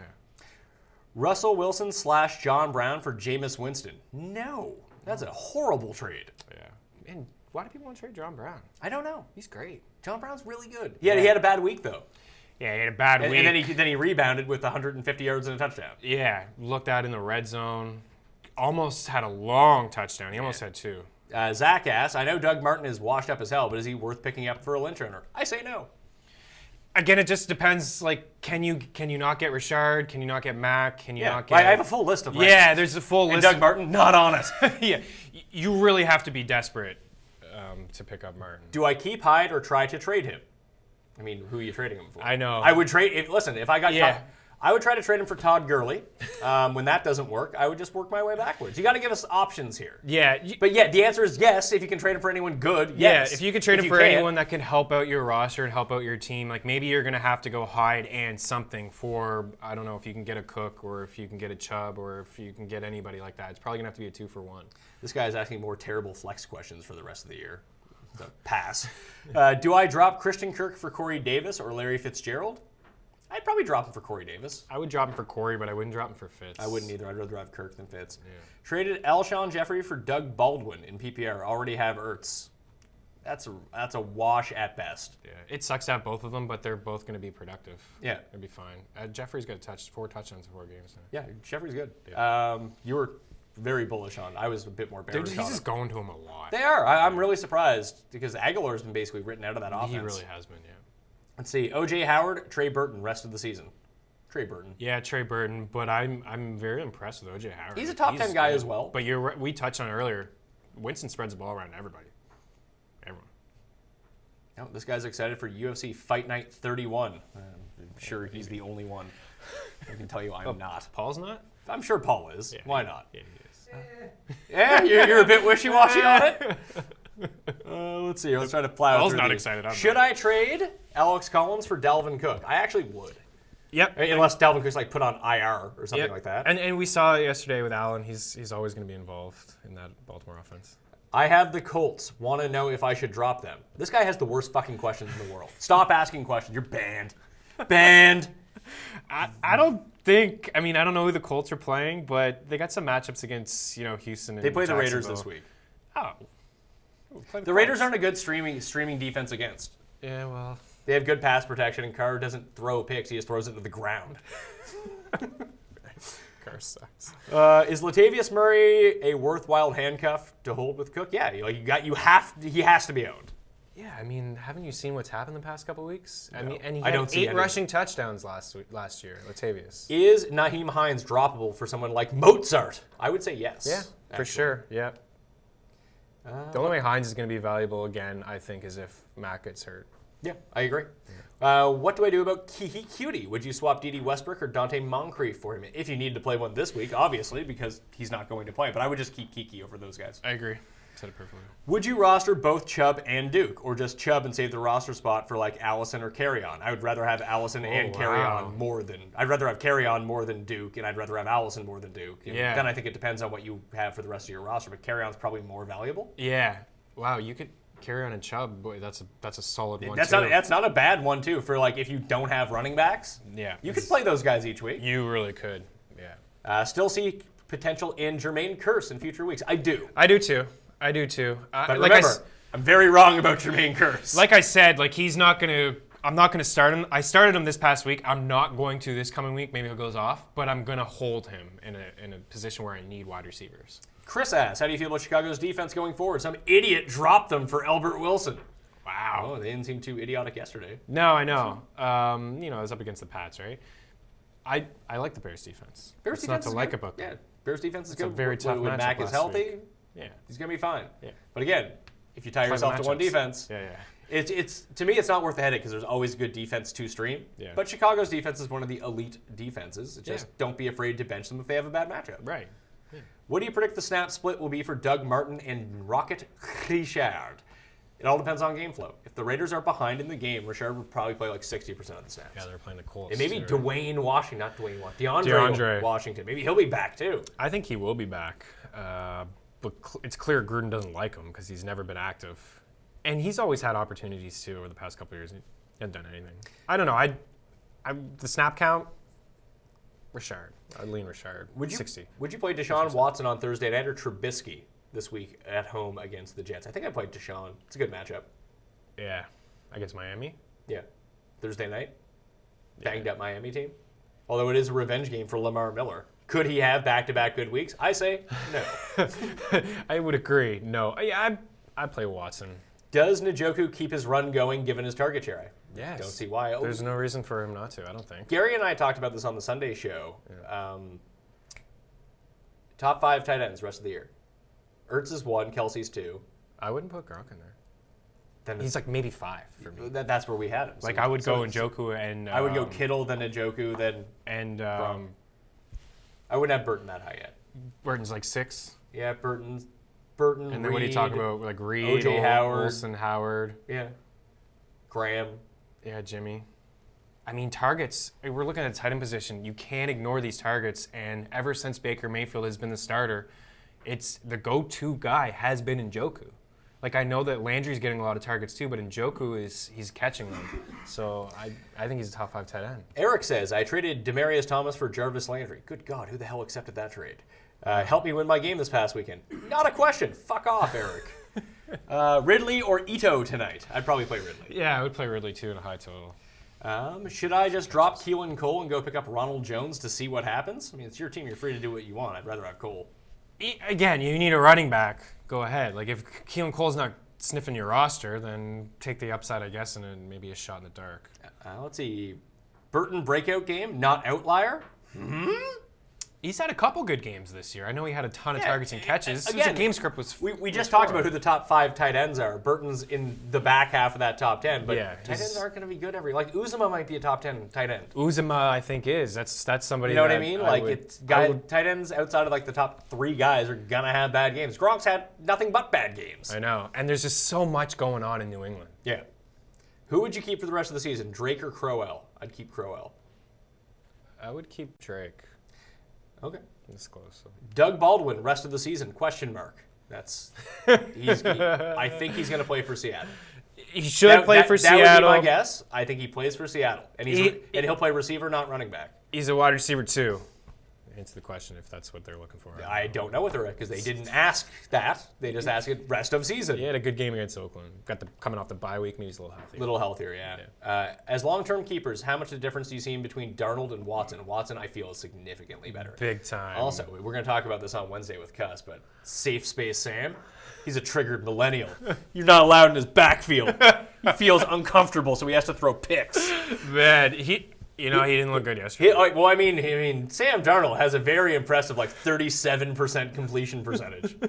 Maybe you should try throwing to Jermaine Kearse, who's wide open, stands right in front of him. I know, and that's why he liked Quincy so much, running those slot routes. He was just like, hey, he's just an easy completion. Better rest of the season, Chubb or Mack? I'd take Chubb. I would take Chubb too. Who do you think is the best stack for my flex options? This guy's questions, again, continue to be terrible. John Brown or Doug Baldwin? I'd take John Brown. Yeah, I would too. I would take John Brown as well.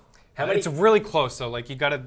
There's a lot going on in Baltimore, and there's not as much in Seattle. But true, but sometimes Seattle just can't pass. Yeah, you're right. And they seem really committed to wanting to run the ball. Yeah, Rashad Penny is kind of interesting. I'm not saying to go grab him. He's only interesting in the context that he takes away from everyone else. Yes, I'm not saying he's a great start, but I'm just intrigued to see going forward, how this plays out. Because last time we saw him, he was okay. I think he had 9 carries, perhaps, and some catches.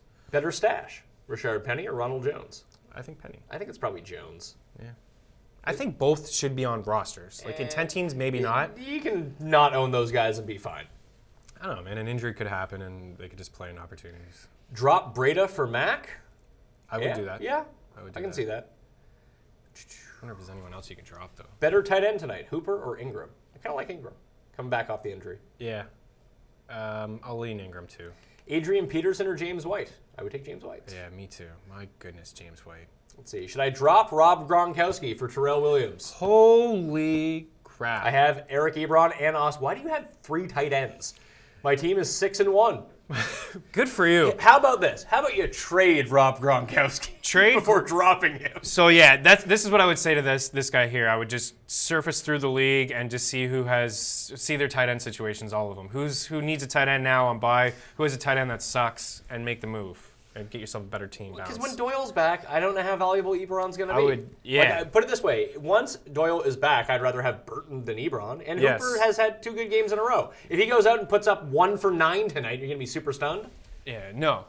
Hooper's tight end 1 last week. I feel like I like Hooper's future. I feel I see something. I see something in Hooper. He's good, but they just have so many options. But you're right. They have so many options. Yeah. Drop Naheem Hines for Mozart or Barner? Mozart. Yeah, Mozart. Yeah, Alfred Morris is just not getting it done. Someone said the best way to learn how to pronounce his name is think of Billy Bob Thornton and Sling Blade, the way he says mustard. Mustard. Let's see. Put him in. Should I trade Josh Gordon for Marlon Mack? I can see it. Again, yeah, if you need a running back, that's a move that you make. Yes. Let's see. Does Tim play Fortnite? I can assure you Tim does not play Fortnite. Tim can barely log into his fucking phone. With his password. He forgets it all the time. Really? Oh, yeah. He's terrible. Let's see. Who would be... Oh, my God. This guy... Banned. Keeps asking the same question. Trying to get to it. About stacks? Yeah. I don't even know what that is. Don't know what he's talking about. Maybe he wants a stack tonight. Go Sanu. No, it has nothing to do with tonight. Oh. It doesn't even make sense. So he's just blocked. I need 20 points from Sanu. Am I going to get it? Am I going to get it or not? Yes. You are going to get it. Let's see. Trade Gronk for Connor? Yeah. James Conner? James Conner. See, that's an interesting one because what are you going to get, Connor? You're going to get him for a week or two? But who else is your other tight end? Like, if you have another tight end, like if you have an Njoku, whatever, man. Like, maybe you're going to get 1 or 2 wins. Yeah. Maybe that'll get you into the playoffs. Maybe they're just like, fuck you, Bell. Yeah. You can come back, but maybe you're not they playing. will be. Well, here's the thing. Here's what I don't like. And, like, we have a lot of fun on this, making bold predictions, and it's all sort of a grain of salt. The people who are like, here's what's going to happen. These are the same people that told you that there was no chance that Le'Veon Bell would have held out to begin with. Right. So, like, yeah, let's dial back on the real concrete statements of what's going on. Nobody knows. Nobody knows. Bell doesn't fucking know what's going on. Nobody knows. Yeah. He probably just moved to Canada. He's smoking weed. Doesn't know what's going on. He should. The lineups are huge. He's probably going to want to order. Yeah, he wouldn't want that. You want to get that. Just order it before you come. Yeah. There's no guarantee that Bell is productive this year. Yeah. I mean, he could be the best running back in football. Yeah. You don't know. But with Connor, you know where he is, and I do think if Bell comes back, he's going to be kind of useless. Yeah, he will be. But I put it this way. This is not the week to trade Gronk. No, because, we talked about this before. At least let him get back on the field first, and then it doubles his value. Yeah. Imagine Gronk has a good game, but here's the thing. If you were the person who's asking if you should drop, which we just saw, or trade Gronk today, do not be the person who won't trade him next week if he has 8 catches and 2 touchdowns. I know, people get... Don't be that person. Yeah. Either figure it out, because 1 week doesn't change value that much. Right, yeah. People get... That's a good point you bring up, Pat, because people get tied into that so much. They want to deal a guy at his all-time low, and then they have a good game, and they're like, well, they had a good game. Now I want to keep him. Yeah, now he's the best. I wouldn't trade him for the world. Like, what are you talking about? Yeah, Gronk is awesome. It's just a lot going on in New England, and he's not even close to 100%, and he won't be the rest of the year. And they probably won't even And that's what I mean. Like, they're playing Buffalo. Yeah. Like, do you really want to risk not having Gronk for the playoffs? Because you played him against the Buffalo Bills? So I guess I wouldn't trade Gronk for Connor. I would trade Gronk for Connor. Especially if you need a win. Yeah. You need a W this week. You're hurting at the running back position. I don't know who's... Grunk's not helping you. Gronk's not It sucks though. You. Like that's a... It does That's suck. a really imbalanced trade for like such a short-term game. I know. And you need something to break your way for Connor to regain all his in value. like 2 or 3 weeks, you're sitting there with Connor and your team, and it sucks, and you see Gronk go off, and you're bummed. But if you get those 2 or 3 wins, and it gets you into the playoffs, and you have a backup tight end, you whatever. figure it out from there. You go pick up Raheem Mozart, and you're fine. Just ride it out, yeah. Should we expect Marlon Mack to have consistent performances? Not like yesterday. Yeah, I don't think he'll... I think yesterday was probably the ceiling from him. I mean, if he could get 75 yards and 3 catches, 75 rushing yards, 3 catches for 15 yards every week. So you're looking at 90 yards, 3, score a touchdown in half the games potentially. 10 to 12 carries. Yeah, you're looking at, what is that, 12 PPR points? Yeah. Yeah. I think he's that. I think if somebody told me right now he'd be healthy for the whole year, the rest of the year, he's an RB2 for me. A solid one. Gordon out on bye for week 8. Oh, this guy's asking questions, start-sit questions. We're not doing start-sit questions. That's for the ranking show. Yeah. Ranking show's tomorrow. You got to tune in tomorrow. Let's see. Oh, people are just talking about weed now. Would you drop Goff for Allison or John Brown if you own Drew Brees? Yeah, how is John Brown available in leagues? Wow. Yeah, go drop him for John Brown. Yeah, you got to make that move. Yeah, or try to trade. Or trade Brees for a ton and just play Goff. Yeah. I was going to say trade Goff, but you're right. Trade Brees because he's a bigger name value. Trade T.Y. for Marlon Mack? No. Nah. John Brown or Doug Baldwin? John Brown. Yeah. I think we had that question twice. Should I pick up Royce Freeman, Duke Johnson, or Lamar Miller? Oh, wow. If it's PPR, I'd probably pick up Duke Johnson. It's Freeman or Johnson. I know. I'm not convinced Lamar Miller's back by any stretch of the... I'm not either. He is a candidate for worst place, by the way. Yeah, I'm surprised he's not, Did actually. anyone play Lamar Miller yesterday? No, 0 people. I told somebody to drop Lamar Miller for Duke Johnson this past week, so sorry, but I don't feel any. My view hasn't changed. In a PPR format, I still think Duke. And you know what? Like, Foreman's going to come back at some point. This guy says that it looks like you've been binge drinking and messing with cheap hookers. I have been. Yeah, it's been a great week. Trade for Cooper Kupp? Who you trading for, man? You get better fucking questions. Would you sell Mac? Because that game script will probably never happen again. Who are you selling him for? These are awful questions. Yeah, I would try to get Cooper Kupp, but Yeah. if you need somebody right now, know what? if you're in a situation where you're No, 6-1. You know what? I'll take Jermaine Kearse. I'll trade him for Cooper Kupp right now. There's your trade. Perfect. Yeah, Let's move on. You can buy low if you're in a good Give us spot. some options to work with here, people. Yeah, Honest to God. Need some context. Yeah, I need to trade. Okay, that's great. Yeah, me and you both need to trade. Yeah. Expectations for Philip Lindsay the rest of the season? I'd say he's worse than Nick Chubb, but fringy top 20. It's just once Freeman's back, it's still a split. It's still and that's a split. what's not going away. No. Like Carry On or Philip Lindsay the rest of the year. Carry On. I think it's close because Carry On's not going to get goal line work. I know. And Lindsay might. There's a possibility he will, yeah. I still will lean Carry On, but he's a borderline RB2, Lindsay. O.J. Howard or PPR Vance formats. McDonald rest of the season? O.J. Howard. O.J. Howard for me. Trade Gronk for Galladay? I can see that. Yeah. But I'm telling you, if Gronk's I would aim better. If I would Gronk try plays better. this week and has a decent game, you can get 2 Galladays for Gronk. Exactly, yeah. I would try to reach a little higher than Galladay. I would want a solid wide receiver 2 for Gronk. Traded Beckham and Mixon to get Antonio Brown and Kelsey. I like that trade. It's fine. Mixon, yeah. Powell or Ronald Jones for the rest of the season? Probably just take Powell. It depends on how serious this neck injury is. Yeah. But. If he's fine, I would just lean Powell. Is starting Edelman and Josh Gordon every week a bad move? I guess it depends on who you're starting them over. If you're starting them over Antonio Brown, bad move. If you're starting them over Marquise Goodwin, good move. Yeah, who are you starting him over? I like Edelman more than Gordon. He's just safer, man. Trade away Gronk for Edelman. If I already own O.J. Howard, you can get more if you, like I said. Yeah. I would don't trade Gronk at his lowest peak. I'm taking no more Gronk questions. Yeah. Reach higher. Aim higher. Strategy for building DK lineups. I would suggest you hit up in the description. Actually, there is a link to the strategy in lineups building show. I just go quick on it. It's like 50 minutes long, and it's all we talk about. Yeah, it'll help you a lot. Traquan had 6 targets. Do you think Traquan is the one to own? Yes. Just hit up the wide receiver section. Is Danny Amendola a good ad with this beat up Miami receiving core? That was your question. I don't think so.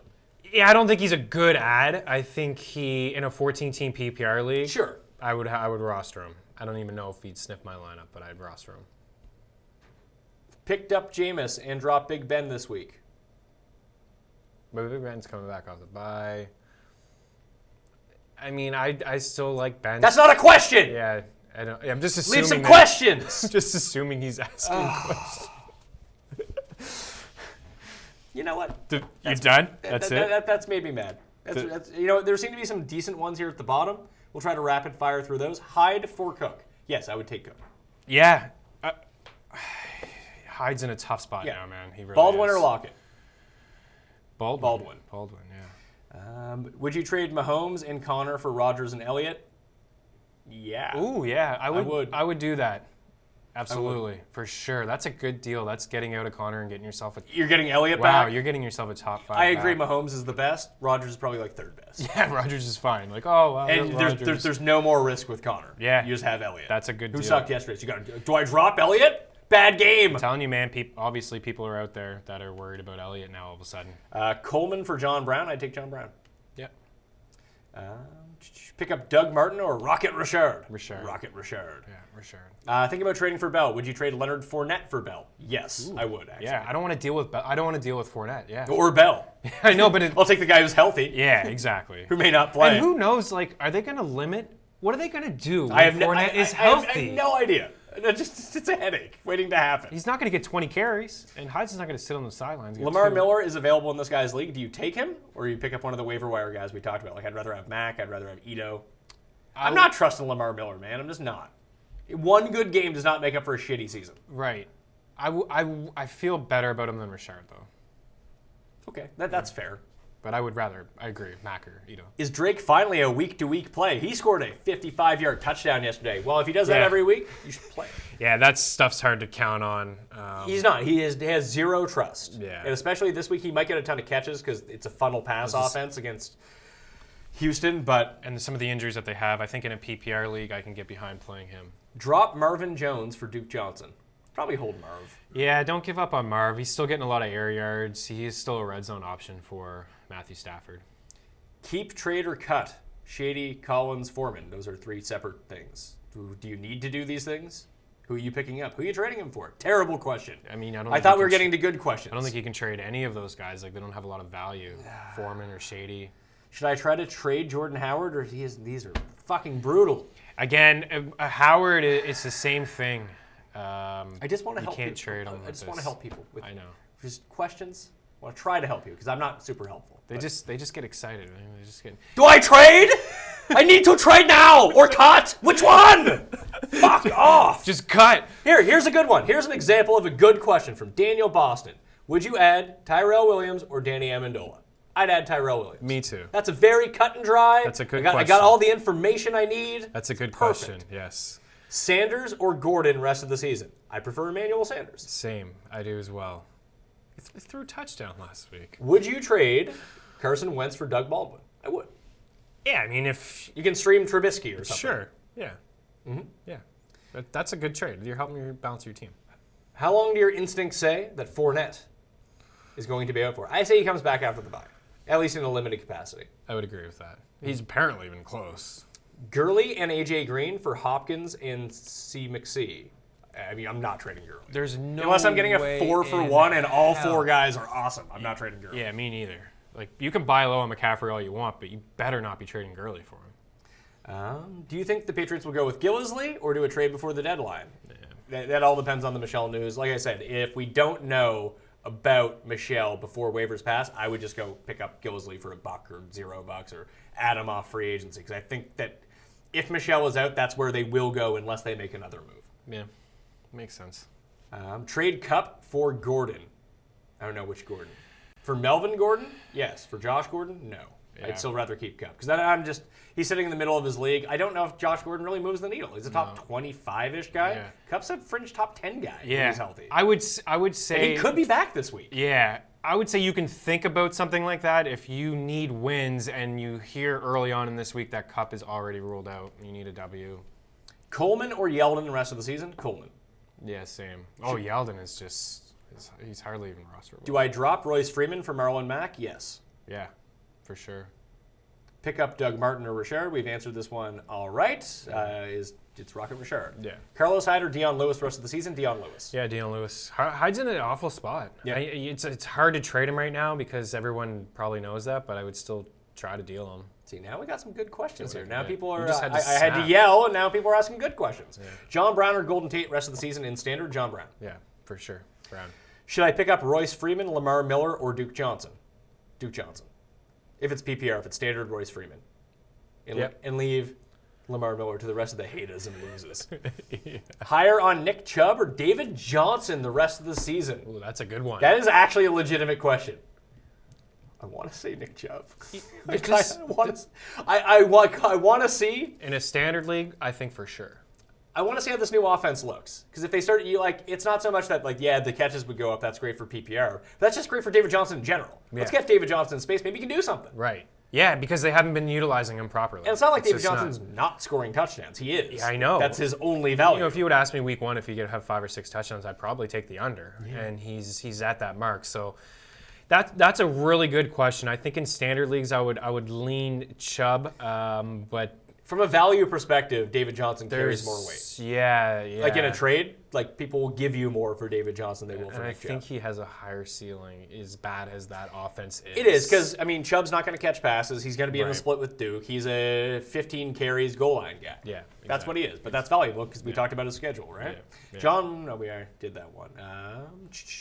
Would you drop Vance McDonald for Uzuma? I would. Yeah, for sure. I would do that. Is Brait still worth owning? No. No, he's not. John Brown or Josh Gordon rest of the season? Brown for me as well. Yeah. Would you trade DeAndre Hopkins and Matt Breida for Le'Veon Bell and Jarvis Landry? I have Mozart, too. I think I would rather just have Hopkins. Again, because there's just so many question marks. I would get that. You want Bell? Yeah, because Landry's not... Hopkins is by far the best guy in that deal. Breida's dead man walking. Yeah. He is the bad version of the $6 million man. They didn't quite fix him. So it's Hopkins and Breida for Bell and Landry. If Bell comes back and he's 80% of what Bell was, you win that trade running away. Yeah. So that's the chance. Not every trade's going to be just clear, cut, and dry. I know. You got to take some risk. Yeah, you do. Deion Lewis was dropped last week. I have McCoy, Gordon, and Drake. Do I pick him up? I'd rather own him over Shady and Drake for sure. Me too. Definitely 100% Shady. I dropped Shady for him. Now, here's an awful question. Ready? Oh, boy. What wide receiver 2 is good trade target to try to get on my roster? Fuck off. Clement or Richard, rest of the season PPR? I think rest of the season, it's probably Clement. Yeah. It might not be, though. I know, it might. The way when Sproles comes back, too, I'll lean Clement because I still feel like he's the best back that the Eagles own. Carlos Hyde or Deion Lewis rest of the season? Lewis for me as well. Yeah. Galladay, is he the best to own of the Lions receivers? He's been the best. He shall remain the best. Yeah. I have Trey Burton and Carry-On. They're offering Gronk and Jordan Howard. No. For what? They're Probably- offering Gronk. They're probably offering those two for carry-on, and I mean, I want the carry-on side. I think I'd rather have Gronk and Jordan Howard than Burton and Carry-On Johnson. I mean, one good game from either of those guys, like legit good game, and you can flip them around for more than Trey Burton and Carry-On Johnson solo. Yeah. Like that's a trade that if you're not great right now and you need to build your roster, you could get 4 players for those 2 players, better than the 2 players that you have. If you want to think weeks in advance. Yeah. If not, then just keep your guys. Yeah, for sure. Yeah, Howard again. Like that's the most snaps Cohen played all year, over 50%. Howard's trending in the wrong direction. Would you sell high on Mac? Depends on for what. Terrible question. I have Kittle and Njoku. Which should I try to trade for? Whoever you can get more for. Yeah. Seeing a rumor that the Patriots were looking at Amir Abdul. I don't care about your fucking rumors. Amir Abdul. Mike Evans or Stefan Diggs the rest of the season? Oh yeah. See, Mike Evans? I'll That lean- division, man. I'll lean Evans. I think we talked about last week too. It's just he's disappointed me, but I'll lean Evans. I think he had a good game though. He had over 100 Evans? yards. He did a ton in overtime. Yeah. I have Cousins and Wentz. My receivers are Diggs, Nux, and Landry. Should I keep both QBs or trade one of them? Trade one of them. Yeah, you got to trade one of those guys. Whichever one you can get the most for, trade that one. Don't roster 2 now. Is it worth trading Deshaun and Flash Gordon for Patrick Mahomes? Watson? Deshaun Watson, yeah. Yeah, I would do that. Yeah. Why not? Yeah. You don't need to. Yeah. Should I pick up Trubisky and drop Matt Stafford? If you want to. Those are both streaming quarterbacks. Yeah, they're both kind of in the same areas for me. Would you trade Emmanuel Sanders for David Johnson? Yeah, if you need a running back, and you need to start someone this week, It's not a bad week to trade for David Johnson because people are real butthurt about Thursday night. in a great matchup, Yeah. and he disappointed. And he's got a really good schedule. David Johnson has a nice fantasy schedule. People are asking next week questions. Don't care. Latavius Murray, running back 1 going forward. I mean, as long as Cook is out, yes, Yeah, but he's a borderline RB1 as long as there's no Cook. Yeah. He's guaranteed the touches and the goal line work. trade Gurley for Kamara and Ingram. Oh no! Oh, imagine making that trade. Imagine being Just that a guy. headache. Why would anyone want to trade Gurley? Why would you want to trade him for 2 guys who split duties? Now you're tying up one guy who's better than both of them combined. Yeah. For 2 spots on your roster. I guess I could see No. no, not that move. Maybe somebody trading Gurley for like 3 pieces. Like I'm talking about 3 solid pieces, and you're in a tough spot, and you're looking ahead at buys, and you need a well-balanced roster. But like it would be really hard for me to trade Gurley. Jordan Howard or Marlon Mack rest of the season? Man, Probably Mack. I think so. They're both not great. Like let's calm down on Marlon Mack a little bit. People are really excited about Marlon Mack. Oh, he had a good game though. Yeah. Why could he not have that good of a game every week, Meaney? He's very fragile for one. Yeah, the guy's always hurt. Yeah.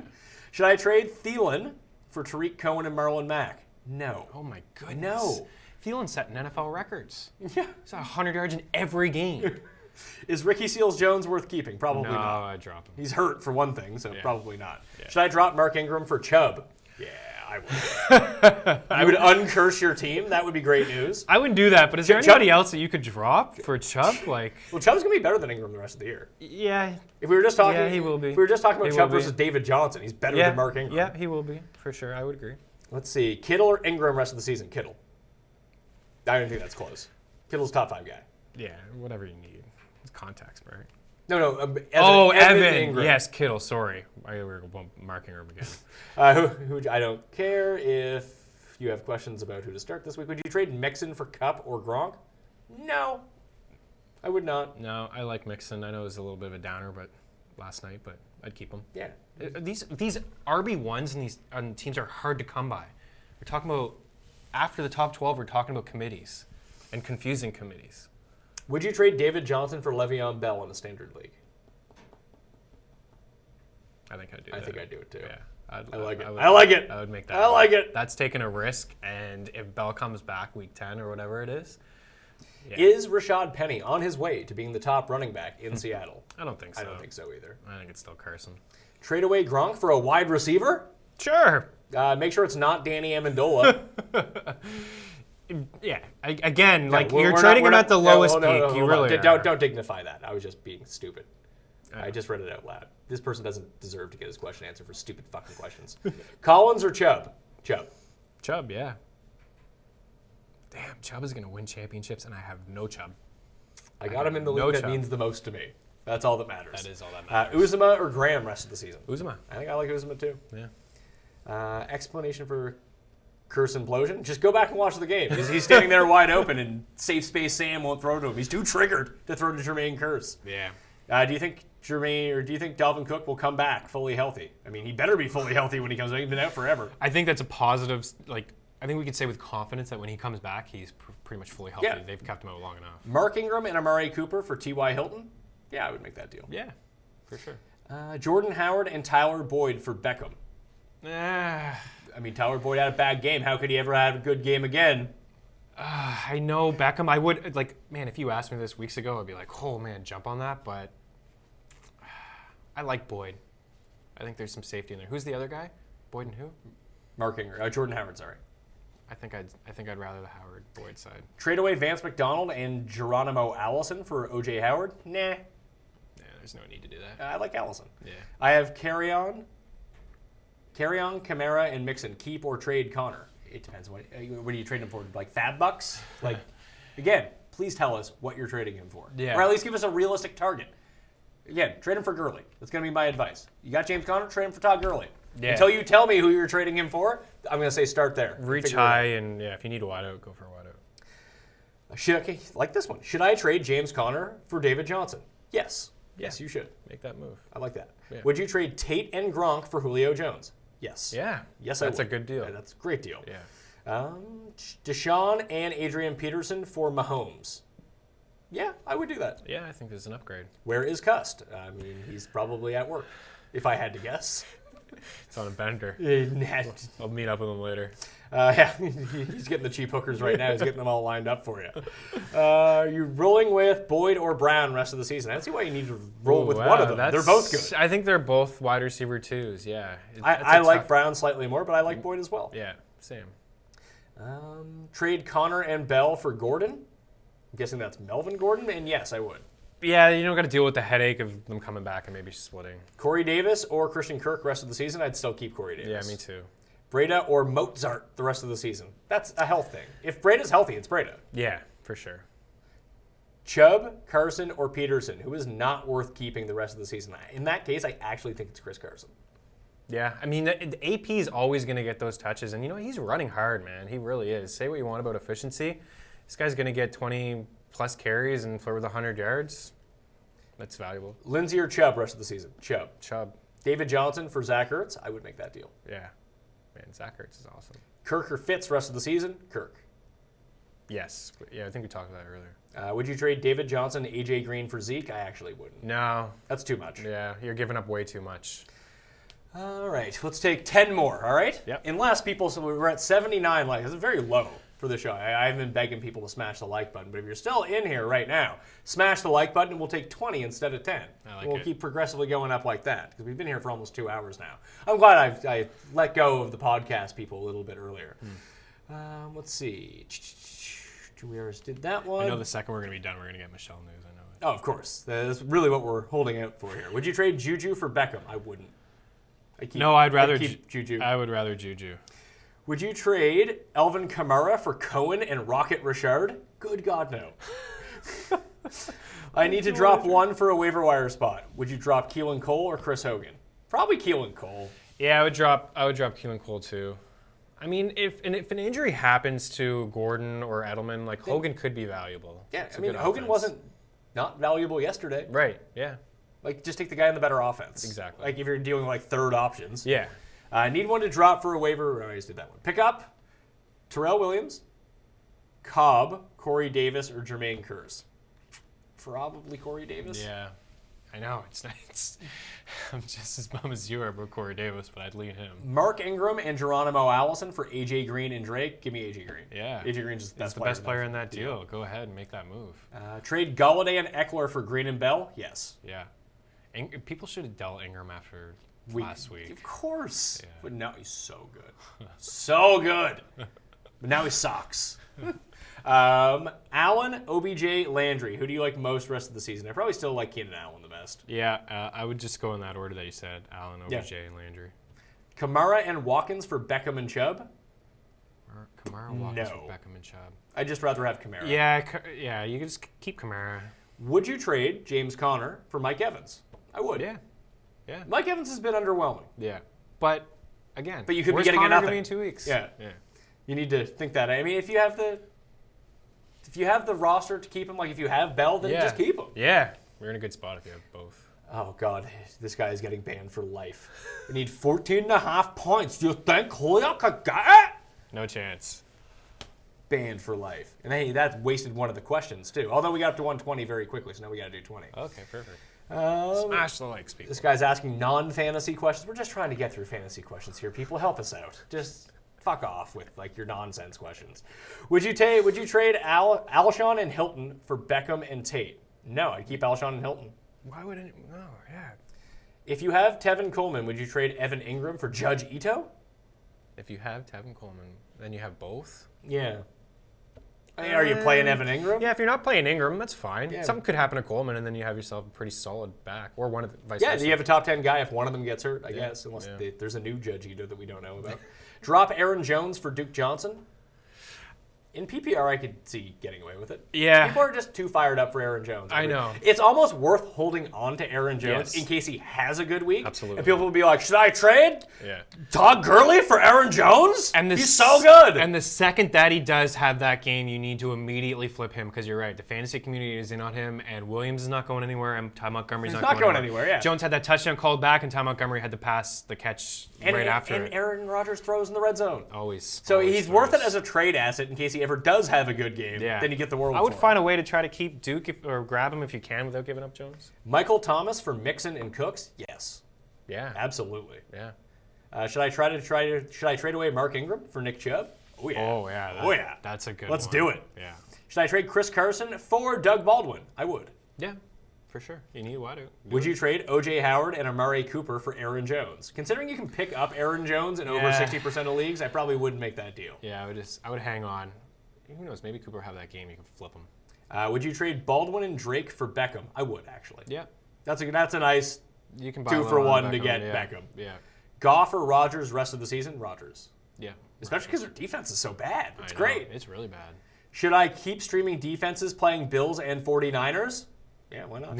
Yeah, for sure. If you can. Let's see. I own a lot of Baldwin. Thanks to me. Sorry about that. So do I. Will he be a solid wide receiver 3 the rest of the season? I think so. I think so too. He's looked good the last 2 weeks. So. Yeah, listen, if you drafted Baldwin, you've been disappointed. I mean, it can't get any worse coming off a good game. I have 3 tight ends. Oh my boy. God. And you could probably only start one. Cook or Uzuma or Rudolph. Drop 2. I would just keep Uzuma and drop the other 2 losers. Yeah. They don't do anything. Right. Cook's actually had a decent year. Cook had a very solid first 2 weeks. What's he done since? Nothing. Which Because is he's not Jared surprising. fucking Cook.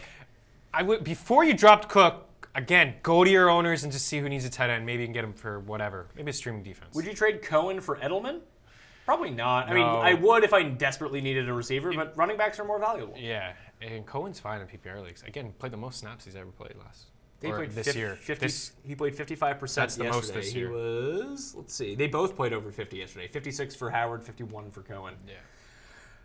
Rest of the season, Keenan Allen or Kenyon Drake? I think that's going to be Keenan Allen. By far. I think that's it. Should I pick up Marlon Mack? Question mark. This guy's getting banned for life. Fuck off. He's the number 1 in the rankings. Like, go fuck yourself. I wish I could pick up Marlon Mack. I know. Would you trade Joe Mixon for AJ Green? Probably not. It's fair, but I'd rather have the running back. Yeah, I think it's just more valuable to have yourself an RB1. Would you trade Mixon for Green, but Green with an E? I don't even know who that is. Sean Green? Probably wouldn't trade him for Sean Green. Green with an E. Yeah. Yikes. No chance. Drop Tyler Boyd for Marlon Mack. You have to have someone worse than Tyler Boyd. That's got to be an 8-team or a 10-team league. Yeah, if it's an 8-team league, go for it. Yeah. And you probably don't need Marlon Mack because your running backs are probably Kamara and Gurley. Yeah. Yeah, so, I mean, if you really need the back. Boyd's a fringe top 20 guy. I like Boyd a lot. So, should I trade Chris Thompson, Julian Edelman for Matt Breida? No. No. I mean, Thompson's just as good as Breida. They're both hurt. And you still have Edelman. And then you still get Edelman. Yeah. Mark Ingram, and Tyreek Hill for Melvin Gordon, Golladay, and Boyd? Yes. Melvin Gordon, Golladay, and Boyd. Yeah, that's a good deal. I mean, Tyreek Hill's good. Melvin Gordon's the best player in that deal. Yeah, for sure. You're getting yourself a great top 3 back. Would you trade Mark Ingram Yes. and Keenan Allen Whoa. for Brown and David Johnson? If that's Antonio Brown, absolutely. Yeah. If that's John Brown, probably not. No. It's probably John Brown. It's closer then. Yeah. I like Keenan Allen still. Yeah. He wrote it backwards. Scalding Valdez. Valdez Scantling.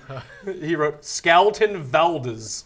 So Valdez Scantling, is he still worth a pickup? In deeper format, sure. If Randall Cobb misses time, he's worth starting. Yeah. But with Allison back, probably not. No, he's almost like one of those, we don't handcuff wide receivers. Like, that's pretty unheard of. Yeah. But anytime that those two guys are going to miss time, he's a must start. Breida or Jordan Howard rest of the season? I'd still go Howard. I'd go Howard as well. Duke Johnson or Deion Lewis? I'd take Deion Lewis. Yeah, Deion Lewis. Allen Robinson, Doug Baldwin, or Calvin Ridley? Who do you like the best rest of the season, half-point PPR? I probably like Doug Baldwin. I like Baldwin the best, too. Lindsey and Freeman for Chubb. Yeah? I would get myself out of that situation. Get you out of the headache, unless it comes out like tomorrow that Freeman's like out for the year with an ankle injury. Yeah, good call. Good call. But, yeah. Yeah. Maybe try to wait it out. You hear news today. Maybe news tomorrow. But they're... Would you drop Peyton Barber for Spencer Ware? He owns Kareem Hunt. Yeah. If you're not playing Peyton Barber, yes. I have Ware on one of my teams that I own, Kareem Hunt, and I've just Is he the kept top him handcuff? all year. Yeah, because, man, if anything happens to Hunt, obviously Ware's not going to be able to lead the league in rushing yards like Hunt did last year, but just having him in that offense is tremendous. Would you trade Cooper Kupp for Nick Chubb? I would not, actually. No, I like Cooper Kupp a lot. It seems like it's a nice time to buy Cooper Kupp. I think so, too. I tried last week, actually. The owner wasn't having it. But, I mean, again, if you need somebody in your backfield this week and a win, so, yeah. it's just tough. Like, you can't go 1-7. Marlon Mack or Carry On rest of the season? I mean, if you're 1-7, are you even making trades? Yeah, probably not. It's just collusion at that point. Yeah. Marlon Mack or Carry On rest of the season? Probably Carry On. Yeah, same. Yeah. This guy smashed the like button. He's definitely getting his... Nice. Stashing Donta Foreman, bad idea this week. He's probably not going to be back this week because it's the short week. Yeah. So you can probably just get him... I mean, if you have the room, yes. If you have the room, If you have the room, yes. If not, it's not that big of a deal. Yeah, and you don't need any of the backs we talked about earlier. Mostert or Breida rest of the season? It's Breida as long as he's healthy. Yeah. But I that we don't understand that that's a popular question. I get that. Trade Diggs for Golladay and Clement? Nah. Clement just seems like a headache. Yeah, big time. Drop Demarius or Yeldon for Mac? I would drop Yeldon now that Hyde's there and Fournette's coming back. Yep. Don't need him. Although Demarius is useless. Oh, is he ever? Would you trade Keenan Allen for James White in PPR? Yes, I would. You would trade Keenan for White? Trade James White, yeah. Where are you getting that sort of safety in PPR every week? Honestly. It's like a wide receiver 1. Yeah. Yeah. Man, it's crazy to think about. Like, White was just so free in leagues, and now we're talking about trading Keenan Allen for James White. I get it. You need a back. I understand. Baker or Deshaun Watson rest of the season? It's probably Deshaun. Yeah, Deshaun Watson. What defenses are you stashing for the playoffs? I'm not fucking thinking about the playoffs right now. Neither should you. You should be focused on getting into the playoffs. Get there. Should I drop Sony Michel? Is he dead or something? Did that news come out and we missed it again? Yeah, don't drop him. I still haven't seen anything. See, if he's out for the year, yeah, you could probably drop him. Probably don't need that guy anymore. You know what? Like I said, I'm expecting bad news. We just can't assume. You can't go ahead and drop someone you don't know what the deal is yet. Yeah, why would you drop him? That's this, so You insane. drop this guy, you're basically dropping an RB1. Would you trade Edelman for Clement? No. Nah. Do I pick up Carlos Hyde or Marlon Mack off waivers? Mack. Yeah. Would you trade Tevin Coleman for Nick Chubb? I would. Yeah. Should I pick up Chris Carson? For who? It's a terrible question. Keep Trubisky or Rivers? Rivers. Yes, Rivers. All right, last few. Tyler Boyd or James White rest of the season? James White. I mean, he's going to get 7 or 8 catches every game. Is Alshon a top 10 wide receiver the rest of the year? No. I don't think so. But he's a solid, too, as I said last week. Is Mark Ingram a top 20 running back? Yes. In worst place. it's a dead heat. Lamar Miller might have to be thrown into that mix. So we got Mark Ingram, Doug Martin, and Lamar Miller. Miller's worse than Ingram. Oh, I don't know about that. Okay, well. I mean, Miller just like doesn't 1,500 yards last year. That's fine. That's last year. But Miller ain't doing that ever. That's, Even if he had 30 true. touches a game, this guy wouldn't get. But people are talking about dropping Lamar Miller. Yeah. Not being like, is Mark Ingram the best running back in football? Ingram will always be ranked ahead of or how about this? Miller for me, but it's in the 20s. Geronimo Allison or Mike Evans the rest of the season?